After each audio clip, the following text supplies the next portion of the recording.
What's up? What's up? What's up? What's up? Yeah. What is going on, everybody? Welcome to another episode of the Blur AF.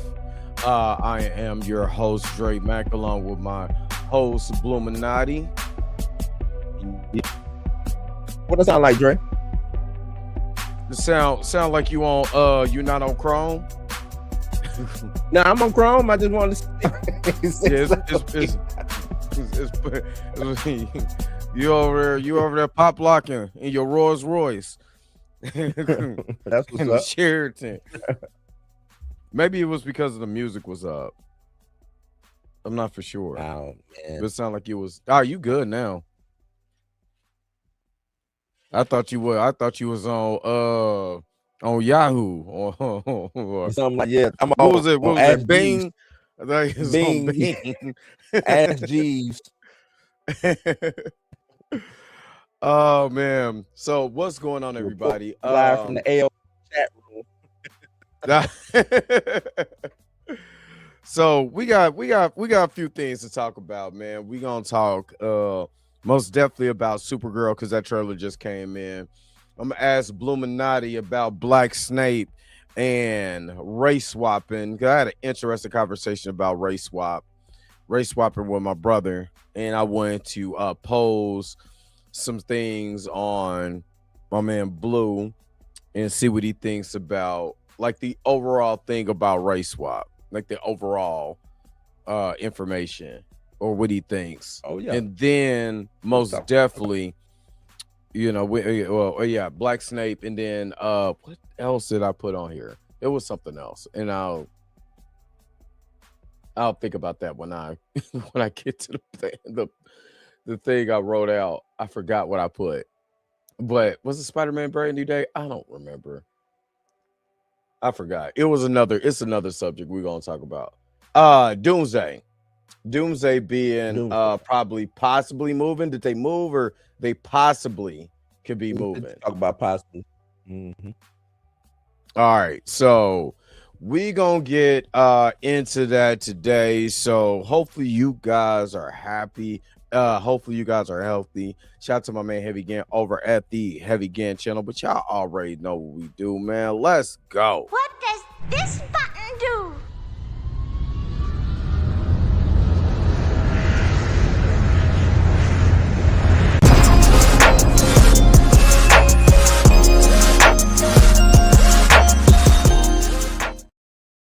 All right, and then our other illustrious co-host Mika G would not be with us today. She will be with us on next week. Hopefully. Actually, I won't be here next week.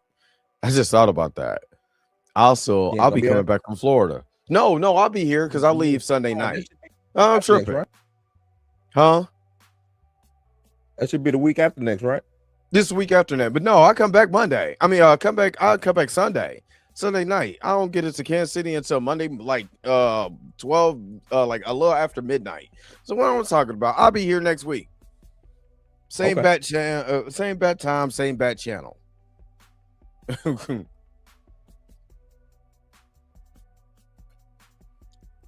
shout out to everybody that is in the chat.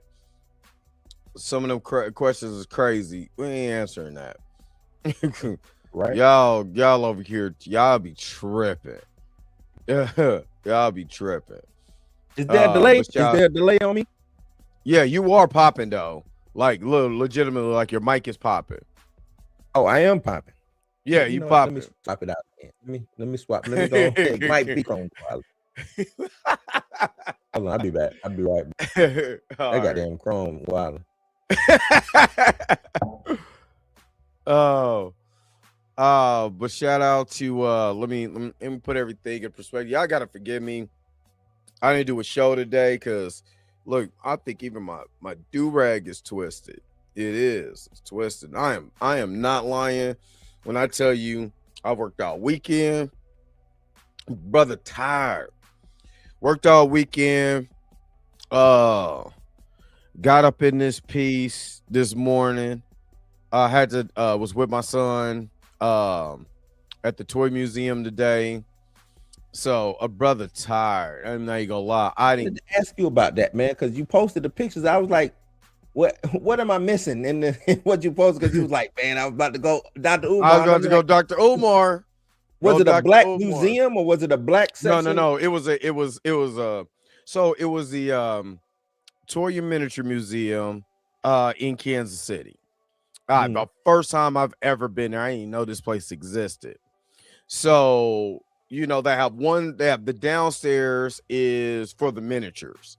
And they, you know what I'm saying? They give you kind of the history and how people make these little miniature, sets that look realistic, but they're miniatures, which is awesome. Which was completely awesome. And the upstairs was the toys, the history of toys. And we got to that history. We got to that 1930s Jim Crow era toys. I was like, so it is not no fault of the teacher. What he said, man, what do you think? Why he asked me this? Why my man? Wait, hold on. Again.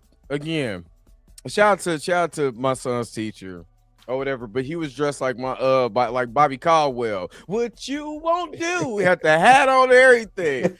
Had the little mustache. Like, all right, he's a younger white guy, but he said, what do you think if they had more stuff here? I said, so I it took everything in me because I started, brother. Let me tell you something. There's a whole Jim Crow museum that we could go explore in DC if you want to get in that. I said you have to understand there was way more propaganda and memorabilia. They're only showing you a portion. It was way more than this, from oil cans to soap, toys, everything. Right. I was like, it was way more than this. So he was like, but I was staring. I wasn't trying to, but I was staring directly into his soul when I said it. He was like, oh, okay. And he walked off. I was like, oh, please don't get me started. You're winding up a toy that you could not be able to let go. You're gonna be like, okay, can we get him up out of here? Because he's doing too much. But yeah. A toy? I didn't think it was going to escalate to that. Yeah, man. My credit score is 700. Yeah.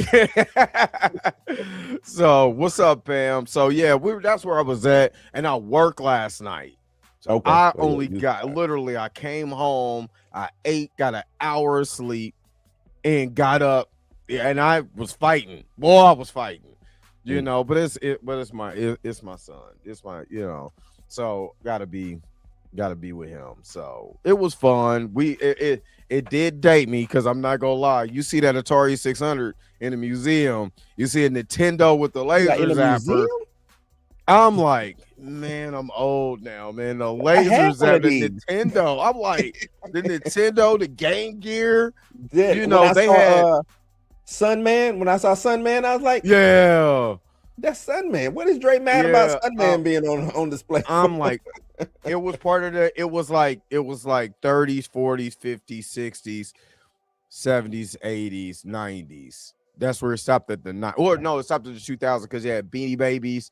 The Beanie Baby craze. Remember was it the Furby craze? The Furbies, the Trolls, Beanie Babies, the Trolls, and the Troll Dolls. So it was cool. It was one part where somebody at the museum tried to make this particular part the most important part of the museum because of an event that happened a long time ago that we can't talk about our events, but that event. Yeah, it was the most important, and I could not stop until I heard the story, and everything in me was turning to Dr. Umar because I'm like, there's a whole important part in there that the lady just glossed right over, passed that, But this particular part, because it was a toy during this particular time in space that we can't leave. Until we talk about it. And I I'm understand glad, I'm glad you and your son have fun. That's yeah. really all that matters. Educational fun is the key, man. So that's good. Oh yeah. But he was surprised about all the toys I had because I had the McDonald's Muppet Baby toys from back in the day. Oh I was like, yeah, oh snap, I had those. I Muppet got all Baby excited. So yeah, yeah. it was cool. It McDonald's was cool. Transformer toys. I think I saw when I I went to had my mama one Transformer toy. I was pissed. from McDonald's.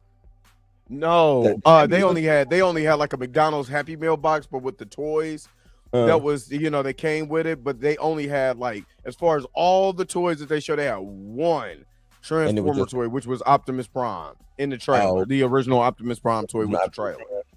Yeah. Cast iron. That thing will straight up destroy somebody. Kill. So you cannot throw that mug or you will kill somebody. Any Transformer from 19, and that was a lot of thing about the lead too. That was a lot of lead was coming out of that. That's why GoBots were more popular because of the lead in Transformers. But yeah, it was cool. Like I said, he's very much an introvert. So he was, either he was to himself or he was with me. He was like, "Are you getting ready to leave? Because I want to go with you." And you know how it is on the field trip. You know what I mean? So he was like, we can go home. Hey, I'm coming with you. Yep, that's how I'm coming with me. Went to go get Whack Arnold's and went home. So yeah, it was cool. It was cool. Again, shout out to Mika G. Hopefully she's recovering from her procedure today. Yeah. I get the opportunity, y'all go over to her page, man. Show her some love. Most definitely. She's coming back. She just did the 31 Days of Horror. Yeah. Black women in horror. From all phases of horror. So y'all better make sure that y'all y'all doing y'all thing. My dog love. Right, most definitely. Let's get into this. Let's get into Black Snake. Let's get into the Black Snake race swap conversation. Yeah, he said I hope the show ain't too woke tonight. Hey, Jaded Foreman, it took everything in me. When I tell you it took everything in me to not turn super black. It took I was tired too. And I'm black, y'all. And I'm look. Black, I'm black, you know how you get. I'm dead serious. You know how you get when you sleepy, and you know you got you. I'm trying to be there for my child. I'm trying to be there. Yeah, I'm trying to be there for my child, and you're agitating the hell out of me right now. I'm sleepy. I'm tired. I want to go home. So the smallest racist thing came up. You was, what you said? You was ready to go. I almost got my glass like, excuse me. It took me, but I was good. I was good. I just gave my thoughts and kept on pushing. How long we got to be here? Okay. Yeah, I was, and it was like about, hey, we're gonna leave at 2:30. I was scared. I beg your pardon. It was 12 when they said that. I was like, I bet what? I'm leaving. Right. What up, NS? I hate that they hijacked it too. But I was about to be wobbled. He almost woke me up because I was going down the Black History rabbit hole, boy. It was itching. I felt it in the words of Miss Roberta. I felt it in my spirit. It was there, ready to go. I felt the hands of my ancestors because man, especially me being irritated. But anyway, hold up, because I do want to play this, but since we haven't really chopped it up, especially about Black Snake. Let's get into this. Now I've changed my tune. Okay. Because I've seen how the races have been when it comes to anything black. Let's be honest. Anything that's black, any person. Like I said, Gods of Egypt. Damn near the majority cast is white. Nobody had a problem except for the people that actually lived in Egypt and like y'all can't do y'all. I understand this is Hollywood, but you can't go this far. Can't do this. Hold on. You can't go this far. But when it comes to us, and again, I understand my man trying to get a check. I'm not mad at him. I'm honestly not mad at him because dog, it's only so much work you could turn down. people act like, and you know this. You done been around actors. You probably been around, real prime, people who trying to get into the business or have been in the business and stuff like that. You can't turn down work. You know that. So I understand Papa Sidu. I understand, hey, this is an opportunity to make a character. Again, none of this is real, right? None of this is real. There's nobody riding around busting caps on the Nimbus 2000. There's nobody rides a Nimbus 2000 in real life, people. If it did, I would save a lot of gas money. Oh yeah. Because man, I had to put $60 in my car. That was a half a tank. What? You know what I mean? So I'm just saying it's the outrage. We knew that this was coming. We seen the casting list a year ago, right? We did. And now the grifters. Of course, I'm gonna go over my grifter video tomorrow. Grifters are acting fool. What do you think about Black Snake? Because I'm at the point where I like F it. You want to be Black Snake? Damn it, you could be Black Snake. You know what I mean? Because you get all right. Let me shut up because I'm waking up. No, like even I think I was always. I think race swapping it's a mixed bag with race swapping. It's hard to really lean on one side or lean on the other. Because of the Wonder Man, you use the Wonder Man as an example, right? With the race swap. Because race swaps at the end of the day, I don't own the character, right? I don't own the character. Exactly. And you are absolutely right. This is make believe. It's fake. Who's to say that what's her name? Who wrote the book? J.K. Rowling. J.K. Rowling came out and was in support. If she is saying, "Hey, Snape can be black," who am I to say any damn thing about Snape being black? Right? Who am I? Right. I didn't make Snape. She did. If she said, "You know what, I want Black Snape today," who am I to say? Hold on, wait a minute. If you really honestly think about Snape's character, what if she wanted to make him black like this whole time? Because think about it. He loves some Lily. He loves some Lily, some Lily Potter. You know what I'm saying? James is teasing him and his homies. You know what I'm saying? Trying to hang him in a tree. You know what I'm saying? But with a wine though, with not the other stuff, but with a wine. You make a solid ass point. We don't even know if Snape is an allegory for a black man. Yeah. We exactly. Don't know that. We don't know what's in her mind. I like that root for everybody black. He said, "I'm never taking y'all serious." And I like what Tina say. Hey man, I'm all about a black man getting a job, making money. Yeah, right. Absolutely. Like I said, it's really hard to really even go against the black race. The race swap. It's really hard to go against because you're like, man, it's a black man getting a job. We don't get a lot of those, right? Right. But that's the hard part. That's the hard part. Like I said, because you got to get a job, you got to work. You got to work, and I think the race swap talk that we have, no matter what side you fall on, is hypocritical. I just want to throw that out, and I'm not saying that. I can see that.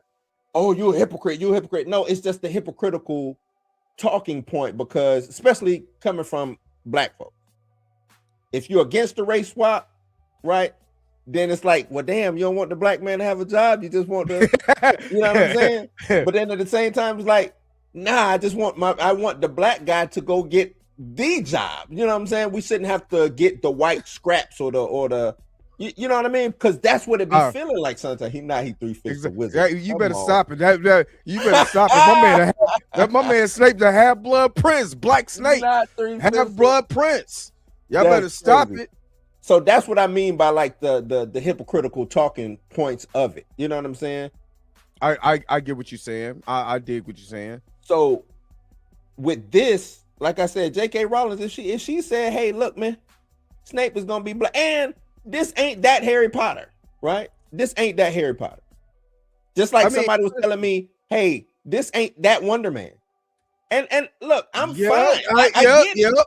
Yep. I get it. This ain't that I Wonder Man. seen the I seen the lot. I seen the videos you do about Wonder Man getting to season 2, but not the other black Right, characters not the like other black Ironheart, not But Blade getting. And that's where my issue is. It's like I'm getting this Wonder Man, and then go back to even what Chill be saying about it's gonna revert back to being a white dude, which it will. It Yep. will. It's gonna revert back to being a white man. But Blade still ain't showed up. So now we're having that circular talk. You know what I'm saying about the hypocritical part, because here I am saying, nah, fuck that. I don't want. You know why y'all want to got Yaya to play this white dude? You know what I'm saying? When he could have been Blade. He could have been Blade. If what's it called? It ain't working out for y'all. If Mahershala Ali ain't working out for y'all could have easily just said, all right, Mahershala, we tried it, it didn't work. You know what I'm saying? And we pulled Yaya in. They could have easily did that. You know what I'm saying? But they didn't. They said, Yaya, we want to make you this white guy. And like I said, it ain't my character. It's not my character. Right. So only thing I could do is have discourse about it, have conversation about it. I don't even. It kind of seemed like, damn, Blue be mad about that. Like he be riding hard on Wonder Man. It ain't even that. It's just I like having a conversation because I want to see the uplifting of black characters. We got black actors who can act. And I'm not trying to stop them from getting their bread, their bag, their money. Go act, go showcase your skill. If you got to go play a white role, go do it. So I'm not mad at Snake. You know what I'm saying? Like I don't even see an issue for us. I'm not the biggest Harry Potter fan anyway, but even if I was, I wouldn't be like, damn, they made Snape. What I mean, hold on. I put a poll in there. I put a poll in the as you can see on screen, there's a poll up. You know, are y'all for race swap characters? Yes, no, or I don't give a flub. Put 1, 2, or 3 in the chat if y'all can for me, please. Like, I'm not. You know what I will like about this? They recast Snape. And guess who died? Yeah. Guess who ain't alive no more? Yep. Alec Rickman is not coming back, y'all. And this was the crazy thing. The crazy thing is we got the original Harry Potter came out in what, 2003? The original movie. Was it 3 or was it 2? Not the Philosopher's Stone, because that's the book. It was the I think it was like 2002, 2003, 2001. It was 2001, all the way to what? To what? 2012 was that the last? Was that the last? Jada Foreman. I'm a Harry Potter. I'm a Potterhead. I ain't read the books. I'm not about to sit up here, but man, I love me some Harry Potter, boy. I'm not even gonna hold you. So 2011. So let's 10 years. So they got 10 years of white Snape, right? You got 10 years of white Snape. You got 10 years of white Hermione. You know what I'm saying? And you got 10 years. And according to J.K. Rowling, is a black girl. It's supposed to be a black. I think I still got the tweet, but she said she never meant for the character's ambiguous. Now they said that that for Snape, he was like real pale, like dark hair, real palish skin, which if you know anything about black people, when black people get sick, we can turn pale. We get real grayish. Yep, we get real gray. If you're a lighter skin, if you have a lighter skin, you most definitely look. You be like, boy, you all right? Because you don't look good. You looking a little, you know what sick. I mean? Oh. You look real sick. You know what I mean? So, and again, she didn't come out and say, nah, I didn't want this. I didn't want this race swap. I didn't want this N-word bit. She never said that. And my biggest thing is, for me, is that I've seen so many white people play other characters throughout the history of Hollywood. I have. Because again, this is all performance. You know what I'm saying? So this is all a performance. At the end of the day, it's a performance. And again, Harry Potter's not real. You know what I'm saying? Harry Potter's not real. Now, if the character, I do want to make a caveat. If the character's race is synonymous with the with the character, then that's different. You know what I'm saying?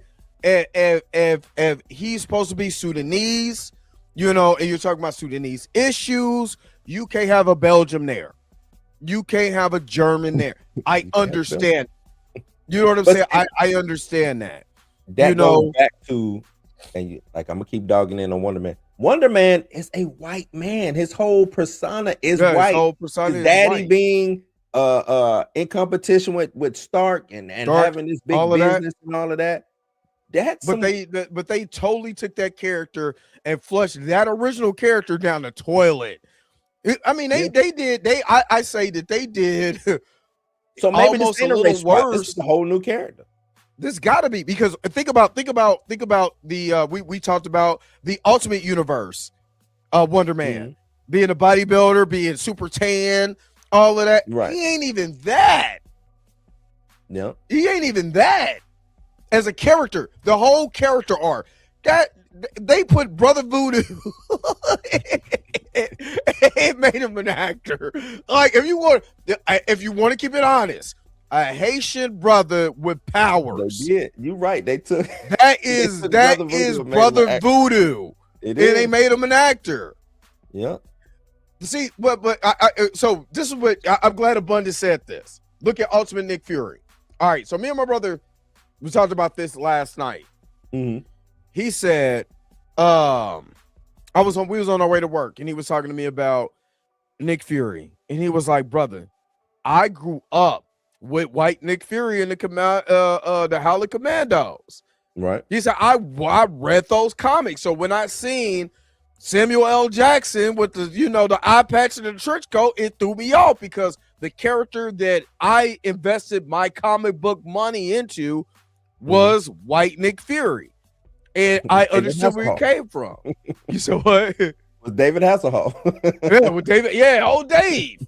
You know what I'm saying? So I understood where he was coming from with that. He was like, now I know that there was an Ultimate Universe, so they can reimagine these characters in the way that they want to reimagine them.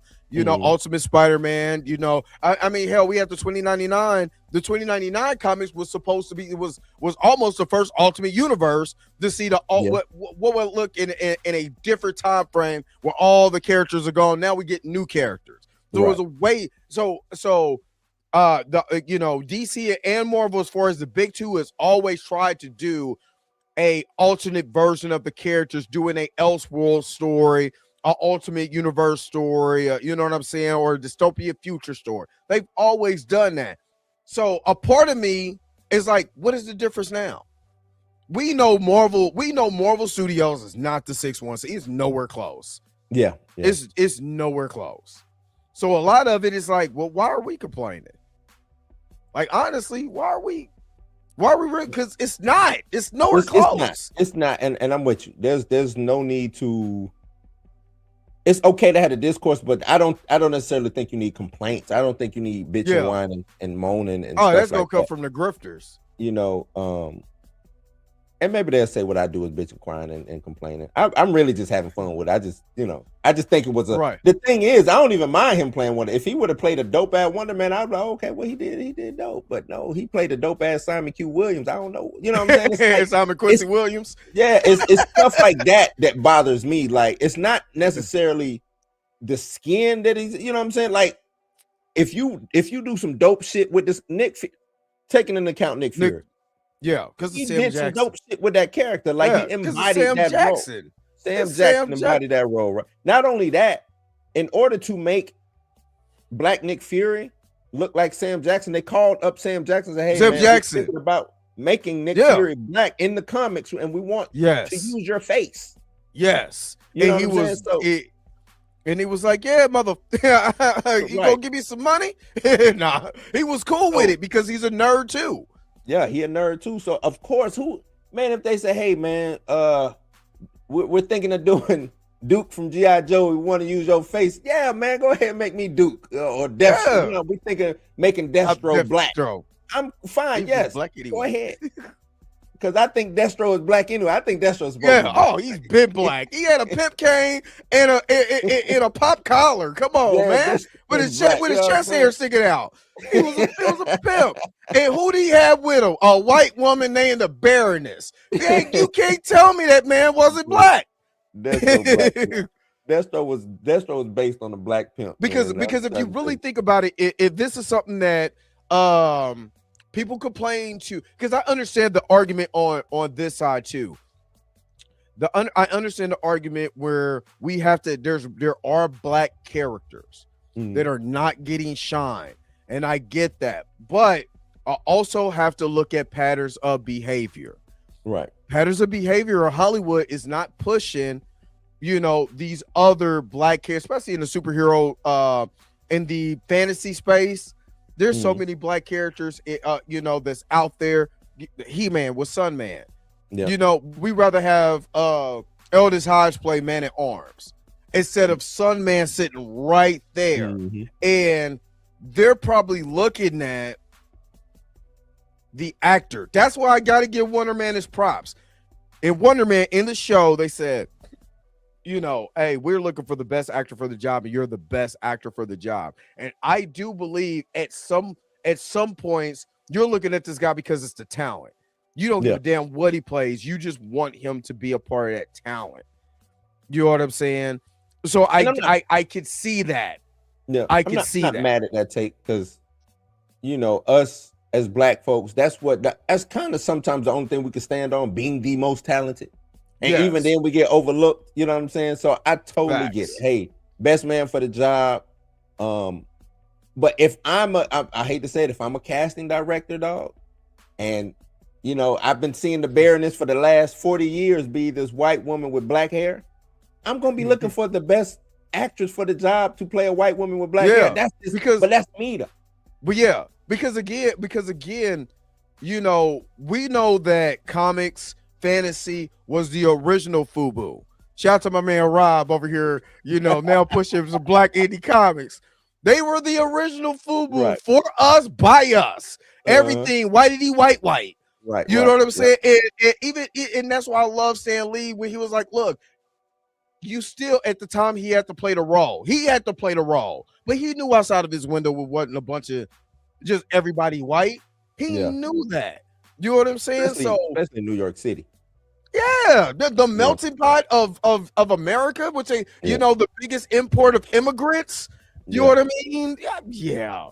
DeAndre Mosley, thank you so very much for the $5 super chat. I don't have a problem with Snape being black because they're not taking chances on new black characters or location, i.e. the Wizarding School in Uganda. Thank you. You know what?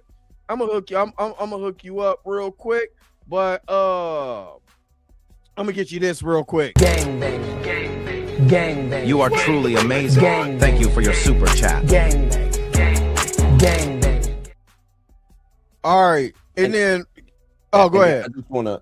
That's a valid point. You know what I'm saying, with them not taking the chance on new black characters or old black characters. You know what I'm saying? I think that's really the issue here. You know what I'm saying? Yep. Because they do have those diversity, man. I don't want to say DEI, but diversity, equity, and inclusion. They got those mandates. So this could be a mandate situation where they was like, all right, everybody's white. We got to have a black person in this. You know what I'm saying? Who better to be black than Snape? You know what I'm saying? Also, I want to take it back to comic books and how sales push characters, right? And this is what I mean by I always looked at Spider-Man as a black kid.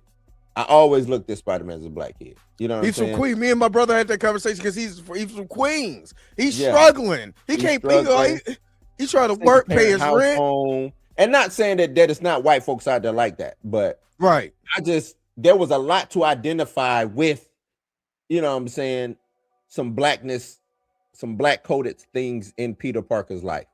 Trying to make it about the hood, going to school, you know what I'm saying, things of that nature.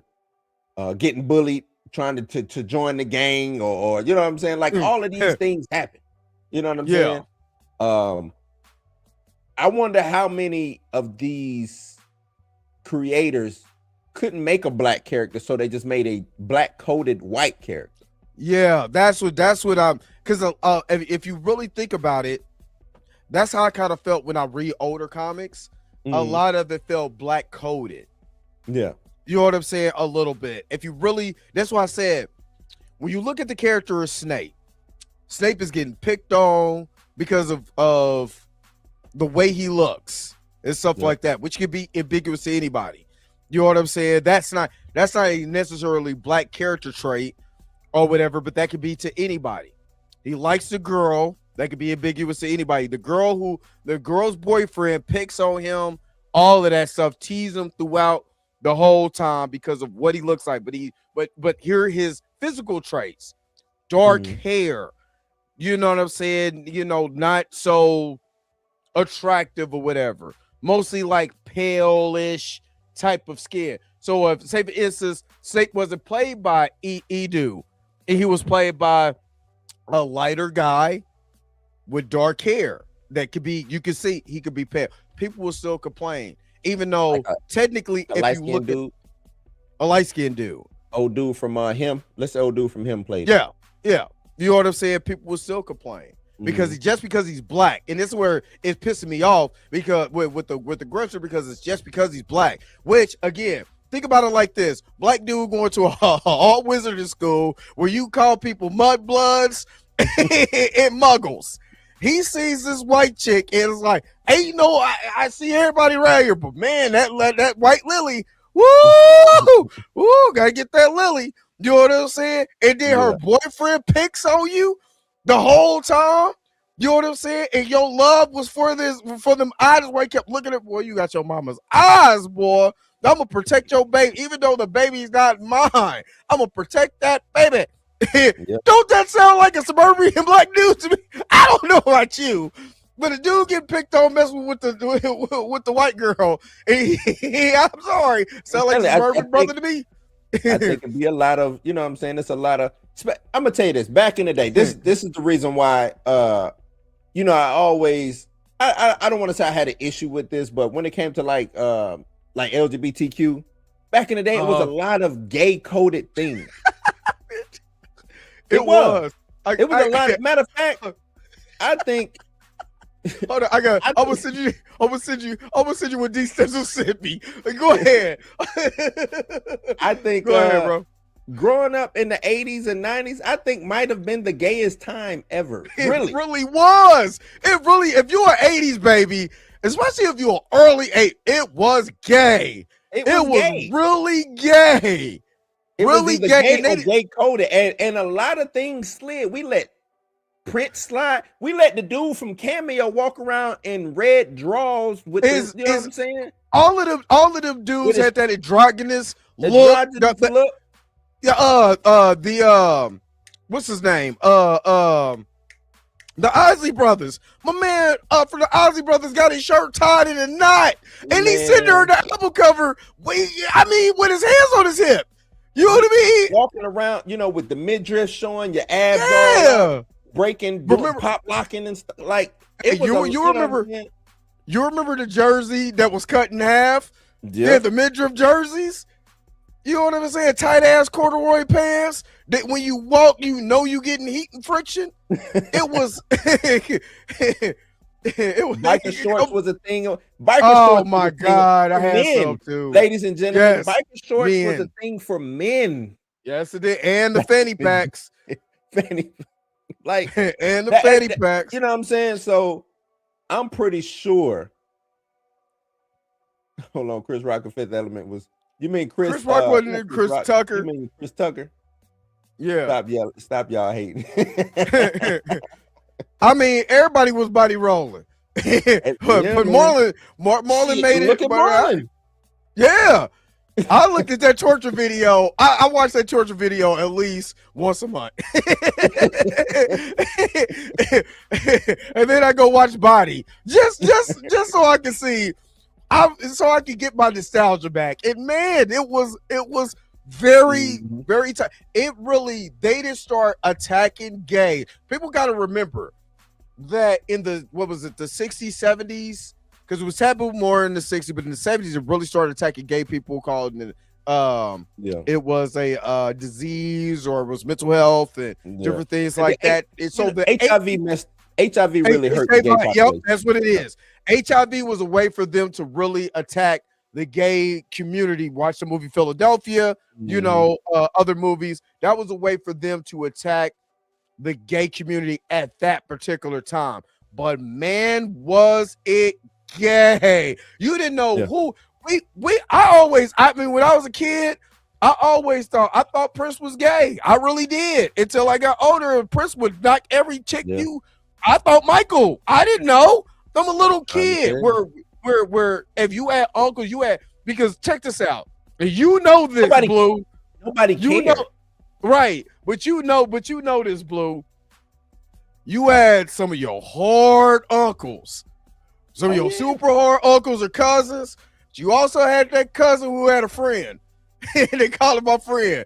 He was my roommate. And they called him, man. I don't know if I can say it on YouTube, but the sis. Yeah, and you can say he was a sissy. You know, the F word, they called him everything.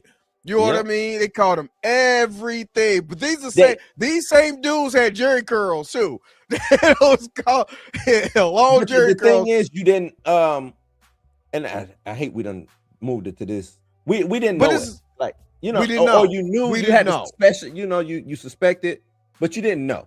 And they wasn't out, you know, they wasn't trying to parade it out for you. You know, but what they did is what they did. If you find out, you find out, whatever. From my POV. Now I don't know how they felt.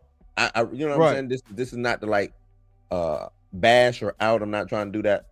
But me growing up seeing gay people, I saw gay people. Yeah. That's all it was. That was just okay. But then you know what I'm saying? But there you go with the allegory for if you look at comics, especially in the 80s. If you really look at comics in the 80s, it reflected a lot of the times of the 80s. You know what I'm saying? 70s going into 80s. So you did have, especially X-Men. Chris Claremont was really throwing a lot of fire in the gay, the Russian conflicts. You know what I'm saying? You know, especially when AIDS came out.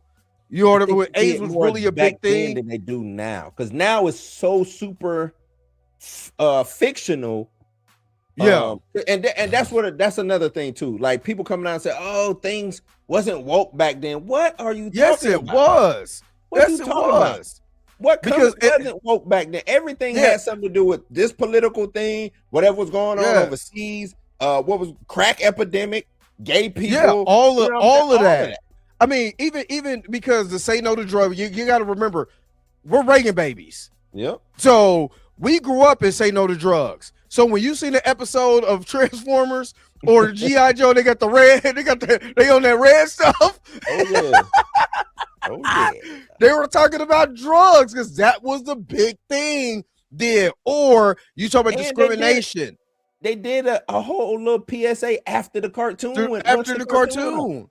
I mean, hell, you know, and that's what I'm saying. You look at He-Man. Dude, no, She-Ra. My man is riding a horse with a rainbow flag on there. It was like, come on, She-Ra, I'm ready to fight. Let's go with the power of love. If that ain't... But nobody cared. That's the thing. Nobody cared because it was allegory. We knew it was allegory for what was going on at the time. You know what I'm saying? The Care Bears were allegory of things that was going on at the time. They marked it up as, oh, these are emotions, these are feelings, these are different things like that. But if you really look at it, it was an allegory for what was good. We knew Prince wasn't gay. I mean, we knew y'all got to quit with it. Prince was not gay. The time was not gay. Close. Y'all need to go and do some research on them dudes, man. Morris Day didn't even want to be in the band with Prince. No. Prince kind of made him be in the band, and Prince said, y'all are good, but y'all ain't great. And in order for y'all to be great, I'm gonna turn y'all into these characters. He turned them all into Jerome came later. Yeah. Jerome came to the time later. When he got when Prince got Morris Day, and he made the time. And this is out of Prince's mouth and out of Morris Day's mouth, because I was just watching interview. He didn't want to be that. He wanted to play the drums. And Prince was like, no, I'm gonna make you the front man. He was like, why would I be the front man? Even though he could sing, he's still. I just wanted because they all went to school together. Man, all I wanted to do was play the drums. That's it. He said I showed up to rehearse. He said one dude called out, so they called him in to play the drums. He came in to play the drum. Prince said, no, you're gonna be up front. Yep. Up front. Yeah, because they interviewed Jimmy Jam and Terry Lewis. They interviewed Jimmy Jam and Terry Lewis.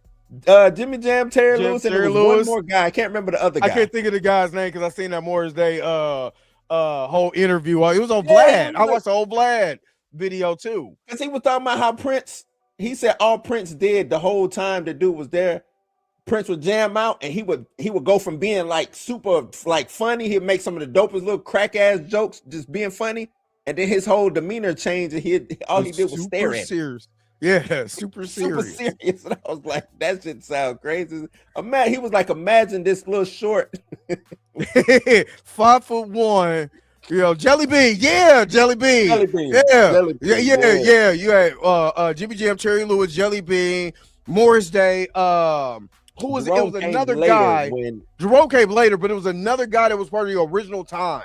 Yeah, that was a part of the original time, because remember, Prince wrote for them under his alias name. So all those the songs, 7-7 He didn't write the bird though. No, he didn't. We're talking about the original time. Yeah, the original time. Because if you listen to it, it all sound like Prince. Because you can hear Prince singing in the background. You can literally, if you listen hard enough, 777 93 11. There's a version of Prince version of that. You know what I'm saying? It's a demo version, and then you hear the whatchamacallit version, but you hear him singing in the background. But anyway, Buck Sauce, thank you so very much for the $4.99 super chat. The 70s and early 80s was a wild time for sure. The gayness was everywhere. We just didn't really know. We knew, but if you had, we knew, but a lot of the people, they didn't care. Because a lot of them was, a lot of them people coming from prison. and I'm gonna tell you this. The bigotry and everything was still there, just like it is today. I don't think that has ever changed. Jamie Starr. Who? Jamie Starr. Jamie Starr. Yeah, that's what I was thinking of. I don't think that bigotry is going to change. No matter what, I don't think, what I'm saying, that's going to change. And the reason I'm saying that was, to me, like I said, the tolerance on that, it's still, to me, at the same place it was in the 80s and 90s. Like, it's like, whatever you're doing in your bed, cool. Like, I really believe that. And I could be wrong, but I believe that nobody cared what you, and if it was Jimmy and Tom over there and they was doing what they were doing, nobody cared, man. You know what I'm saying? As long as you ain't, Epstein and kids, anything like that, I don't think nobody cares about all that for the most part.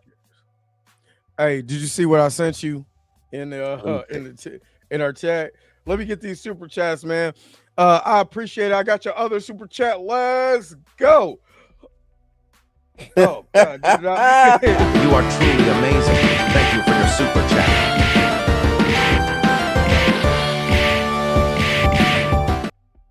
Hey, D-Stizzle a fool for that picture. D-Stizzle is what? I'm gonna tell you this. He been on it. He has. He has. Your boy! Didn't your boy say that he wasn't down? Hold on, let me finish the super chats real quick. They played the "This Is Your Brain on Drugs" commercial religiously. Yes, when you see that egg cracking, that nasty oil that's been sitting around for 3 days, that's when you know he was on crack. Not only that, they were updated like every 3 to 5 years. It'd be a different. Like they had the one with the girl. They had the one with the dad. Well, I think the first one was the dad, right? Yeah. The dad. I learned about watching you. Yeah. Parents that have kids. Have your kids on drugs. That's dumb stuff. Oh man. And he was the one selling it. That's why if you're an 80s baby, you hate Reagan, because he had all them drug PSAs, had his wife out there. He was the dope man. He was the dope man. Let me get the last this last super chat. Super chat body roll. All right. Let me stop that poll. The poll That's was like 75% said they don't care about race swaps. Yeah. And I like that. I like what Tina just said. This is true. White Rock acts dressed like women. Yes, and they women love did. them too. The real gay ones was Boy George Michael, and Rob Halford from Judith A. And they love. They love. You forgetting Freddie Rocket Man? Mercury. Yeah, Freddie Mercury. Freddie Mercury.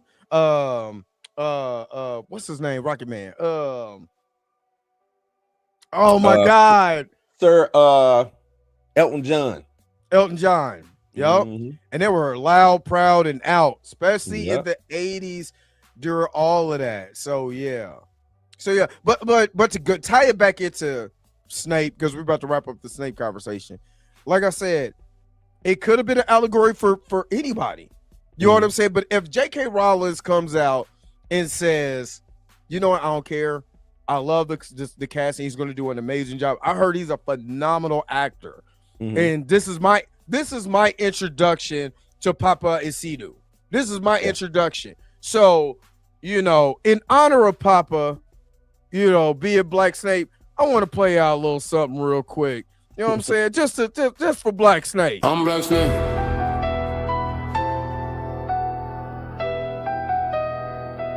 Yeah, I'm Black Snape.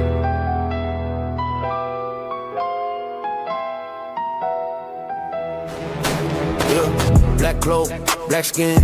Walk the hall, they whispering. Cauldron bubble, I'm different. Dark eyes don't flinch, just glimmering. House points, man, miss me. Came from pain, they history. Same blood, they fear, they diss me. But they copy my brew, still sip me. Side eye from the portraits. Cold stone, but my soul scorched. They ain't teach where I'm from. Had to learn from the alleys and the torch. Half prince in the world they hate. Half rage in the narrow gate. Half hood in the castle gate. Hold me, never run from Black Snake. Walking through the dark. One day my hand and a X in my heart. Turn that fear to a spell, then I spark. Yeah. I've been cursed from the start. I'm Black Snake. They talk war in the streets. I see more than they see in the tower. Drive by, man, I glide by stealth. Broomstick, bring stone, cold shower. I ain't glorified shots, that's great. That's moms and black, that's waves. Of boys that ain't make old age. So I ain't my rage at the cage. Walking through the dark. One day my hand and a X in my heart. Turn that fear to a spell, then I spark. Yeah. I've been cursed from the start. I'm Black Snake. Yeah, I don't care what nobody say. That's That go hard. That's dope. Hey, shout out to Andre. I mean, my bad. What's his name? Andre Ware. Shout out to Andre Ware for tagging me in there. I was able to download it. It's AI. Beat is hard. The beat is hard. I was just at first I was like, why my man riding on the Nimbus 2000 with the heat? With the blinking out. But then if you look, he's fighting terrorists. Yeah. I was wrong. I was looking. I was like, why is he blocking with the protecting the neighborhood? He's protecting the neighborhood by shooting everything around there. But see, you see, that's how he got in trouble over there with that Lily Potter. He was over there with that Lily Potter. But that beat fire. That beat's fire. Nice. But anyway, whoever did that, I need y'all to do that for the sea snake from right. Dragon. I need y'all to do that. So but you know what? Now that I say that, they did have a little stink about the sea snake being black. Did about the, because they have a stink about everything when it ain't white, it ain't right. It's white. Not. Like I said, it's to wrap everything up, man. I guess maybe it's hypocritical in the situation. That's the only thing I can say. It really depends on, to me, I guess the end result. You know what I'm saying? Like if somebody takes over a traditional white role and kills it. Who am I to say something? You know what I'm saying? Who am I to say something? I just hope, I would just hope that these companies going forward, that they do say, hey, we do have a Blade, a Luke Cage, a Night Thrasher, all these other black characters out there that we can that could be viable if we actually put something into them. You know what I'm saying? So that's my only hope. But at the end of the day, if J.K. Rowling signed off on it, what am I to say? You know what I'm saying? Right. If I don't even know if the person who created Wonder Man is alive. If he alive and he said, yeah, go get Yaya.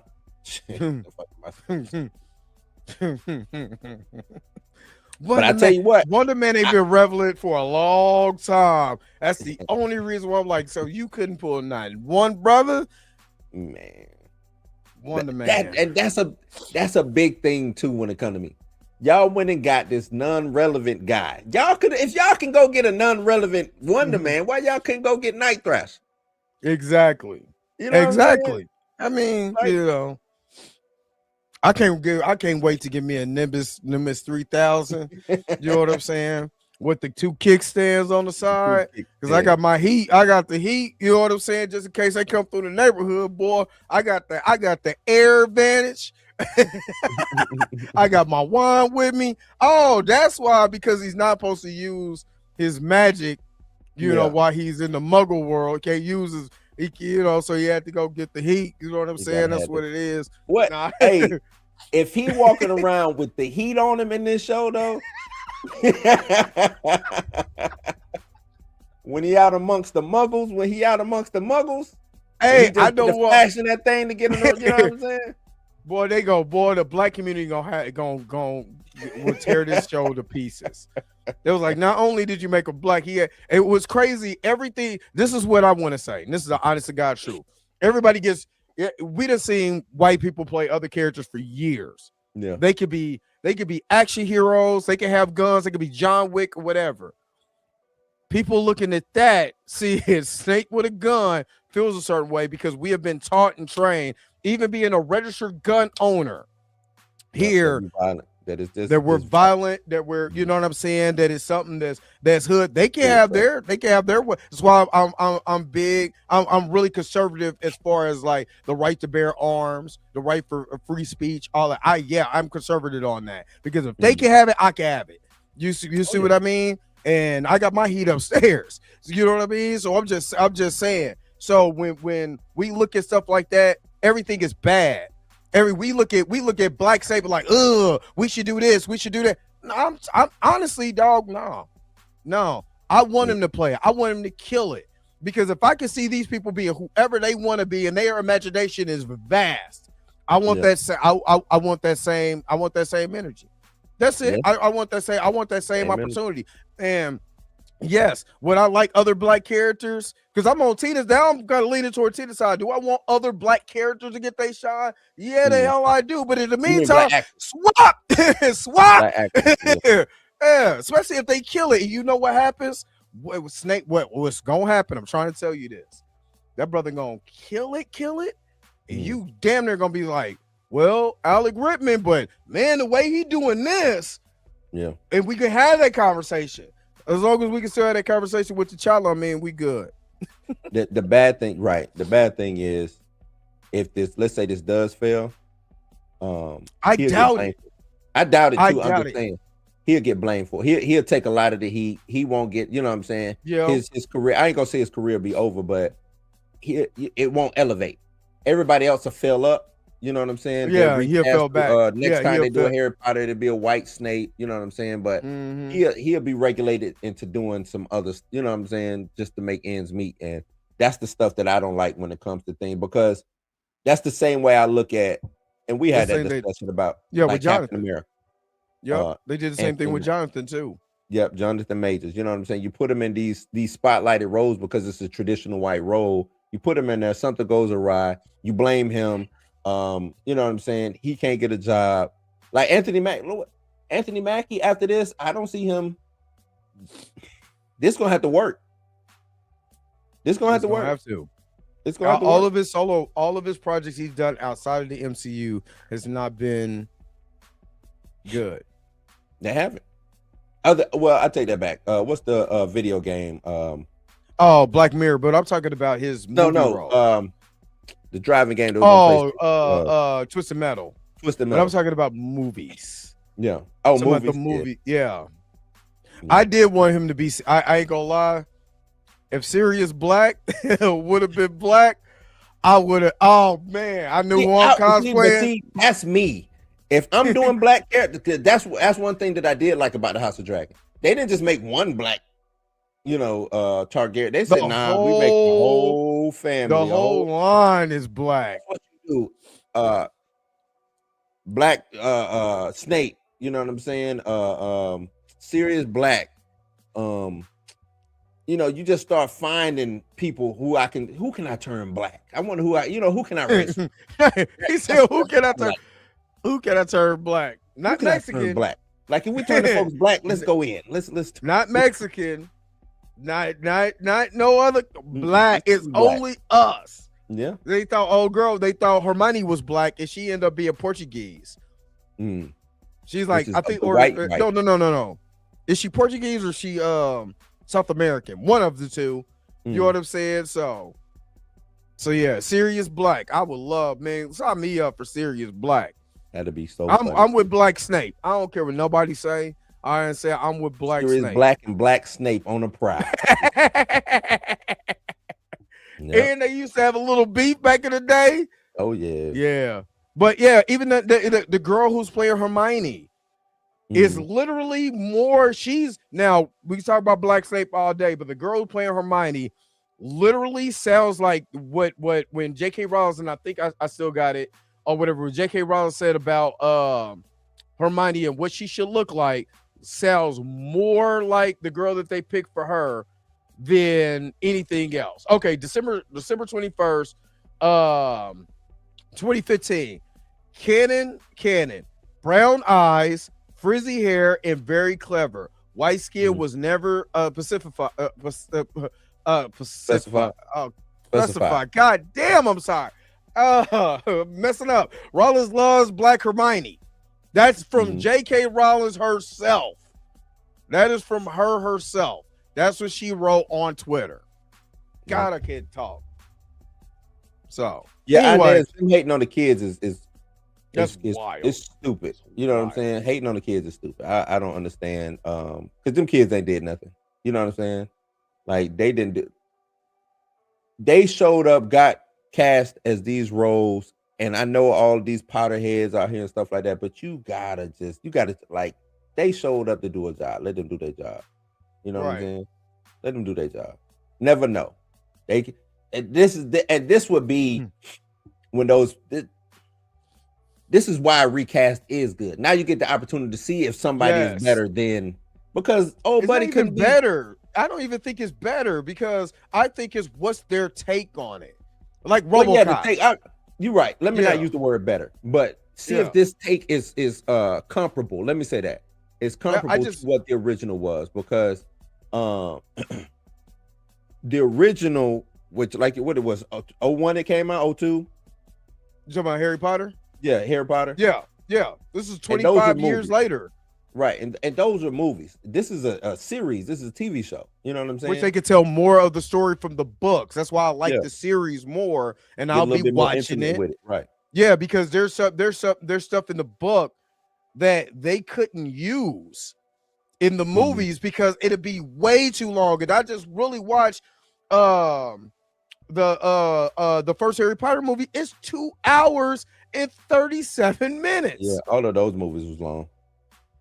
Know what I'm saying? I just want to see I just want to see their interpretation, not what Christopher Columbus did, because we have to also look at the actors, the directors, set pieces, all of this.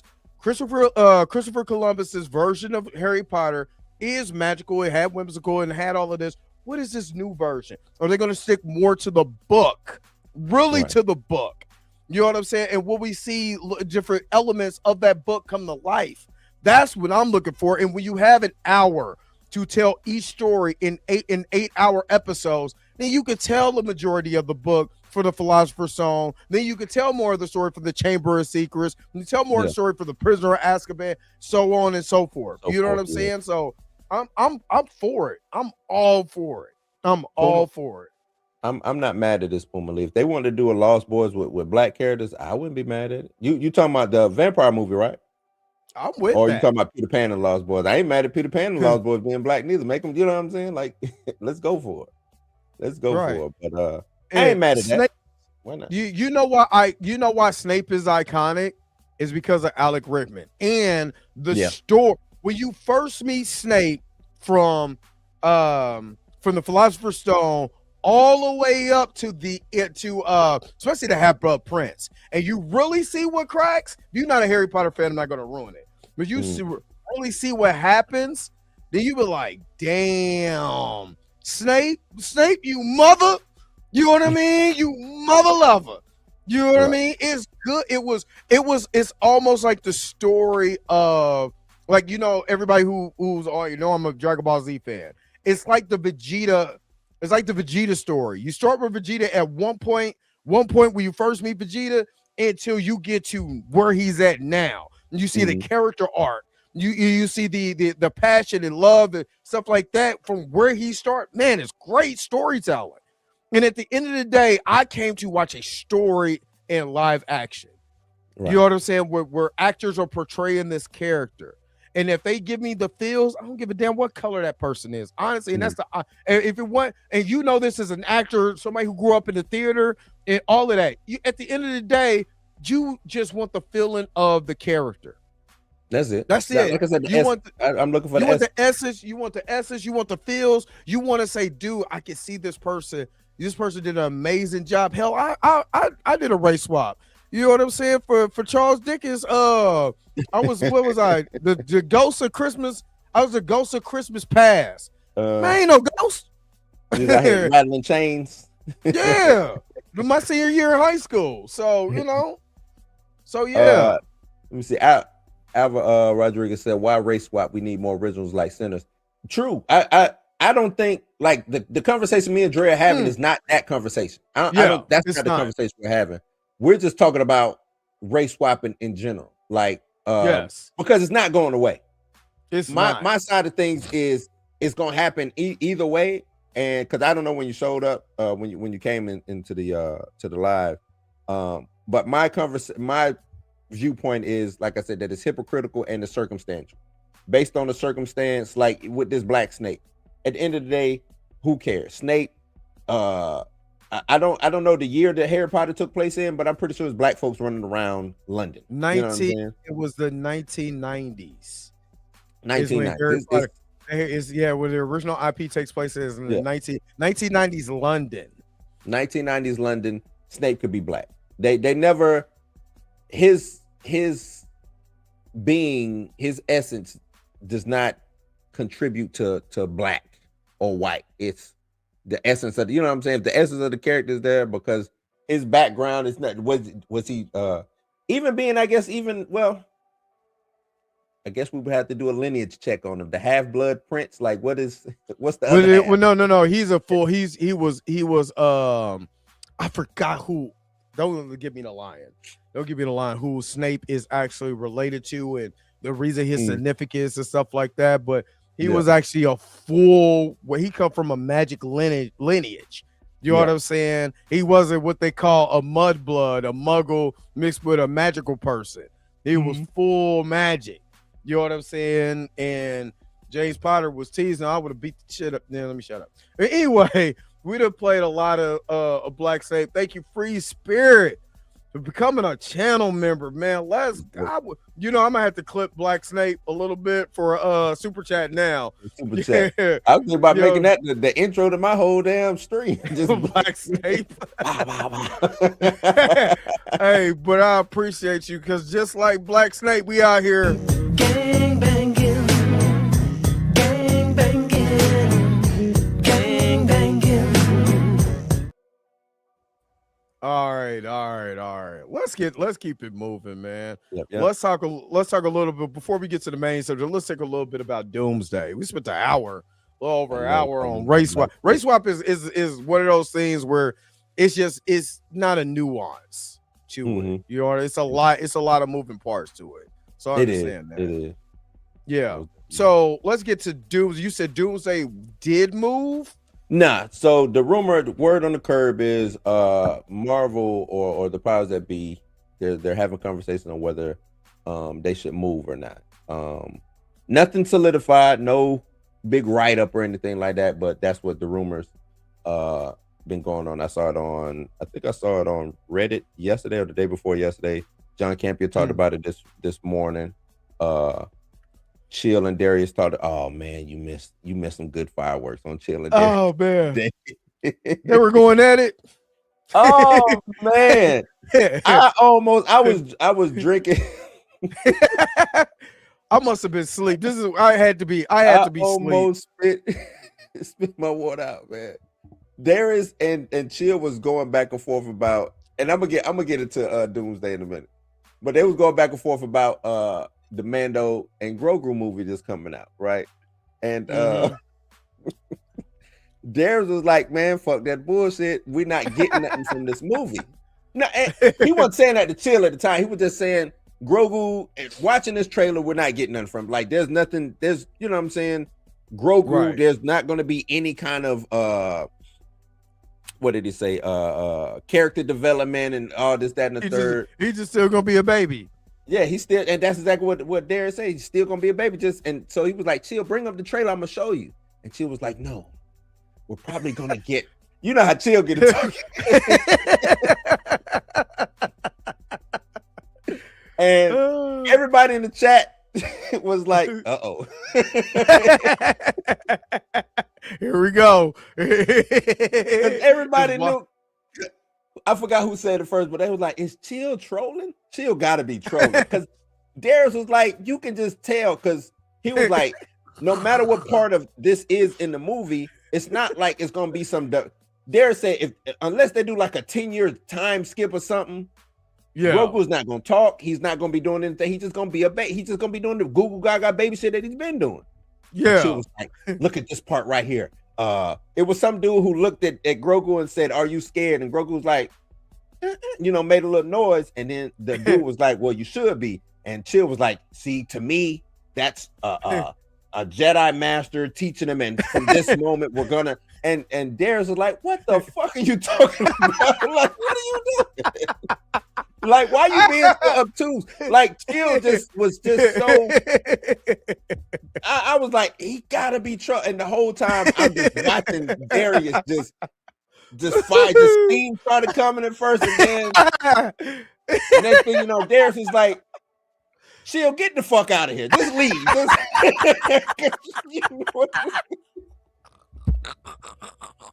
Oh my god, I bet I missed that.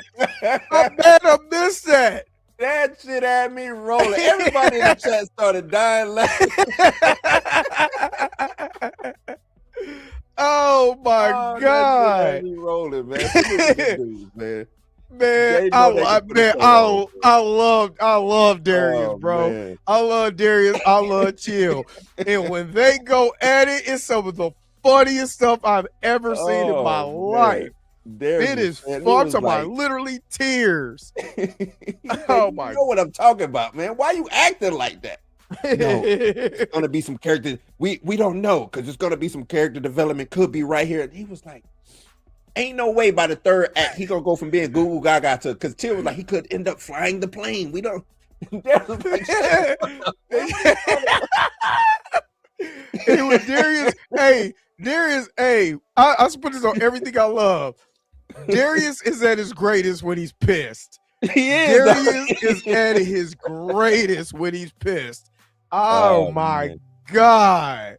That was crazy. Lawrence was in there. Lawrence wasn't there. Yeah, man. I was laughing, boy. I was laughing.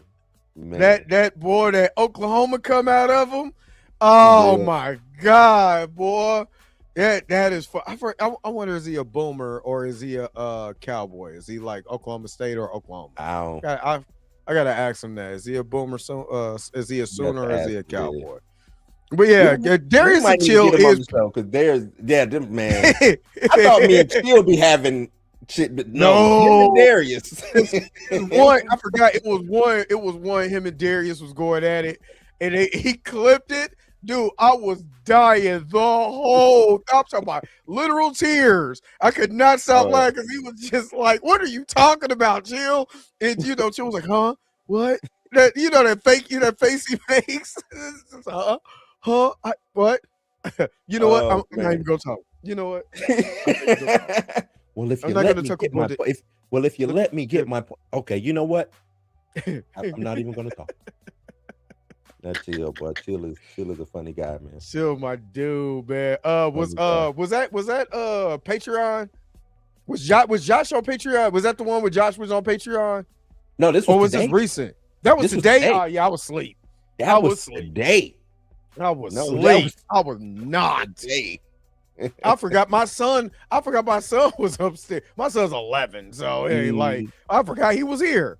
So, are you still here? Well, your mom did come get you. I Yeah, that was today. That's He how gotta be. knocked You right, out Perk. was. He gotta be doing this on purpose. Because even when me and Chill be having, I be like, Chill, you gotta be doing this. Or you not that. I just don't believe you to be that. You know what I'm saying? But man, salute to Chill. Salute to Chill. What Yes, were we just talking about? I don't forgot. forgot. Doomsday. Yeah. The conversation of them leaving, because everybody, you know, I even been saying as soon as I found out about the dates, you know, I was like, shit, Doom got that date, and then Doomsday, y'all have been jumping dates just trying to find the right date, and y'all fell on the date that Doom is under, you know, and I Yeah. think both will be fine, you know what I'm saying? But I don't. my discourse is people act like Doom is just not, you know what I'm saying? Like is nothing. And I'm like, No, what I say, I don't think Marvel's gonna be fine. I don't. no, I think because and the only reason why I say that is Mm-hmm. because now that I know this is not the new Spider-Man movie is a strict Sony product with few MCU characters in there. That's strictly Sony. Viking ain't got nothing to do with that. So if that thing falls on its face, no matter if it's Tom Holland, Tobey Maguire, talking about Spider-Man? yes, it's a strictly Sony product. Marvel has no they have the characters, but as far as the story, it's Sony. So of course they're going to lead towards, you know, what's going on in this, but it's still their story. It's still Sony's product. I get if Spider-Man ends up being Spider-Man 3 or Amazing Spider-Man 2, and this is a real possibility because we can't act like it's not. And then that's the movie leading up to Doomsday. Yeah. And then who would you rather see? You just seen Spider-Man fall flat on this, which I don't think so, unless they do the Jean Grey shit. And I'm sorry, I'm not on board with that. I think that's nasty work. You know, but whatever. That seems to be happening. So yeah, so whatever. But see, Drake, you going down the path that I'm saying. I don't think Spider-Man's gonna do bad. I think Spider-Man's gonna do what Spider-Man does. Yeah, but I only really I believe that, and another part of me is like the other part of me is saying we've seen this before from Spider-Man 2 to Spider-Man 3. You got all these characters in the story. As long as you tell a cohesive story, again, that was Sam Raimi's verse. That was I forgot who did the was it Mark Webb? Not Mark Webb. I forgot who did the Amazing Spider-Man with the Amazing Spider-Man 2. They were trying to set up Sinister Six and Green Goblin, and it was a lot going on. That second one some of the best Spider-Man work is in the second one though. Yeah. Spider-Man. Are you talking about Spider-Man? Are you talking about man, that is Spider-Man? You talking about Amazing Spider-Man 2? Amazing Spider-Man 2, yes. Some of the best Spider-Man. Yeah, some of the worst, the worst villains in there. The story and everything just didn't really pan out like the characters. It was too much going on. But as far as Spider-Man, yes, that was the best. That's my best Spider-Man ever. I would die on that hill. Die on that hill. But what I'm saying is, there's a real possibility. There's a real honest possibility with all the characters they're trying to shove in this movie. If they don't do it right, it ends up being Amazing Spider-Man 2 or Spider-Man 3. It could fall on his face. We can't act like it's just a walking belly. I can't do that. You know what I'm saying? It has to be it has to be a good. Now, I will say this. David Cretton is doing this. And what he did with Wonder Man, I can talk shit on the superhero side of it. I can't talk shit on the cinematography, the acting, the script, as far as what they were trying to tell us as far as a story. Shit was phenomenal. I can't say that. I can say that about Shang-Chi. You know what I'm saying? The story that they told was phenomenal. Right. It's just, will he be able to pull it off? And if it does not work, Doomsday is doomed. That's the only thing I'm saying. There's a real possibility. Do I think it will happen? 85% of me is saying no, but that 15% of me is got to be reserved for something that can happen. I'm just being realistic. And I'm with you. I think Spider-Man does the numbers that it needs to do. It might not necessarily crack a billy, but I don't think 800-900 is enough for me. I don't necessarily think that it has to crack a billy. But Doomsday, because I'm with you, Spider-Man is not connected. People keep acting like Spider-Man's connected to this Avengers Doomsday stuff, and it's not. It's not. So you go see Spider-Man, and then you walking away.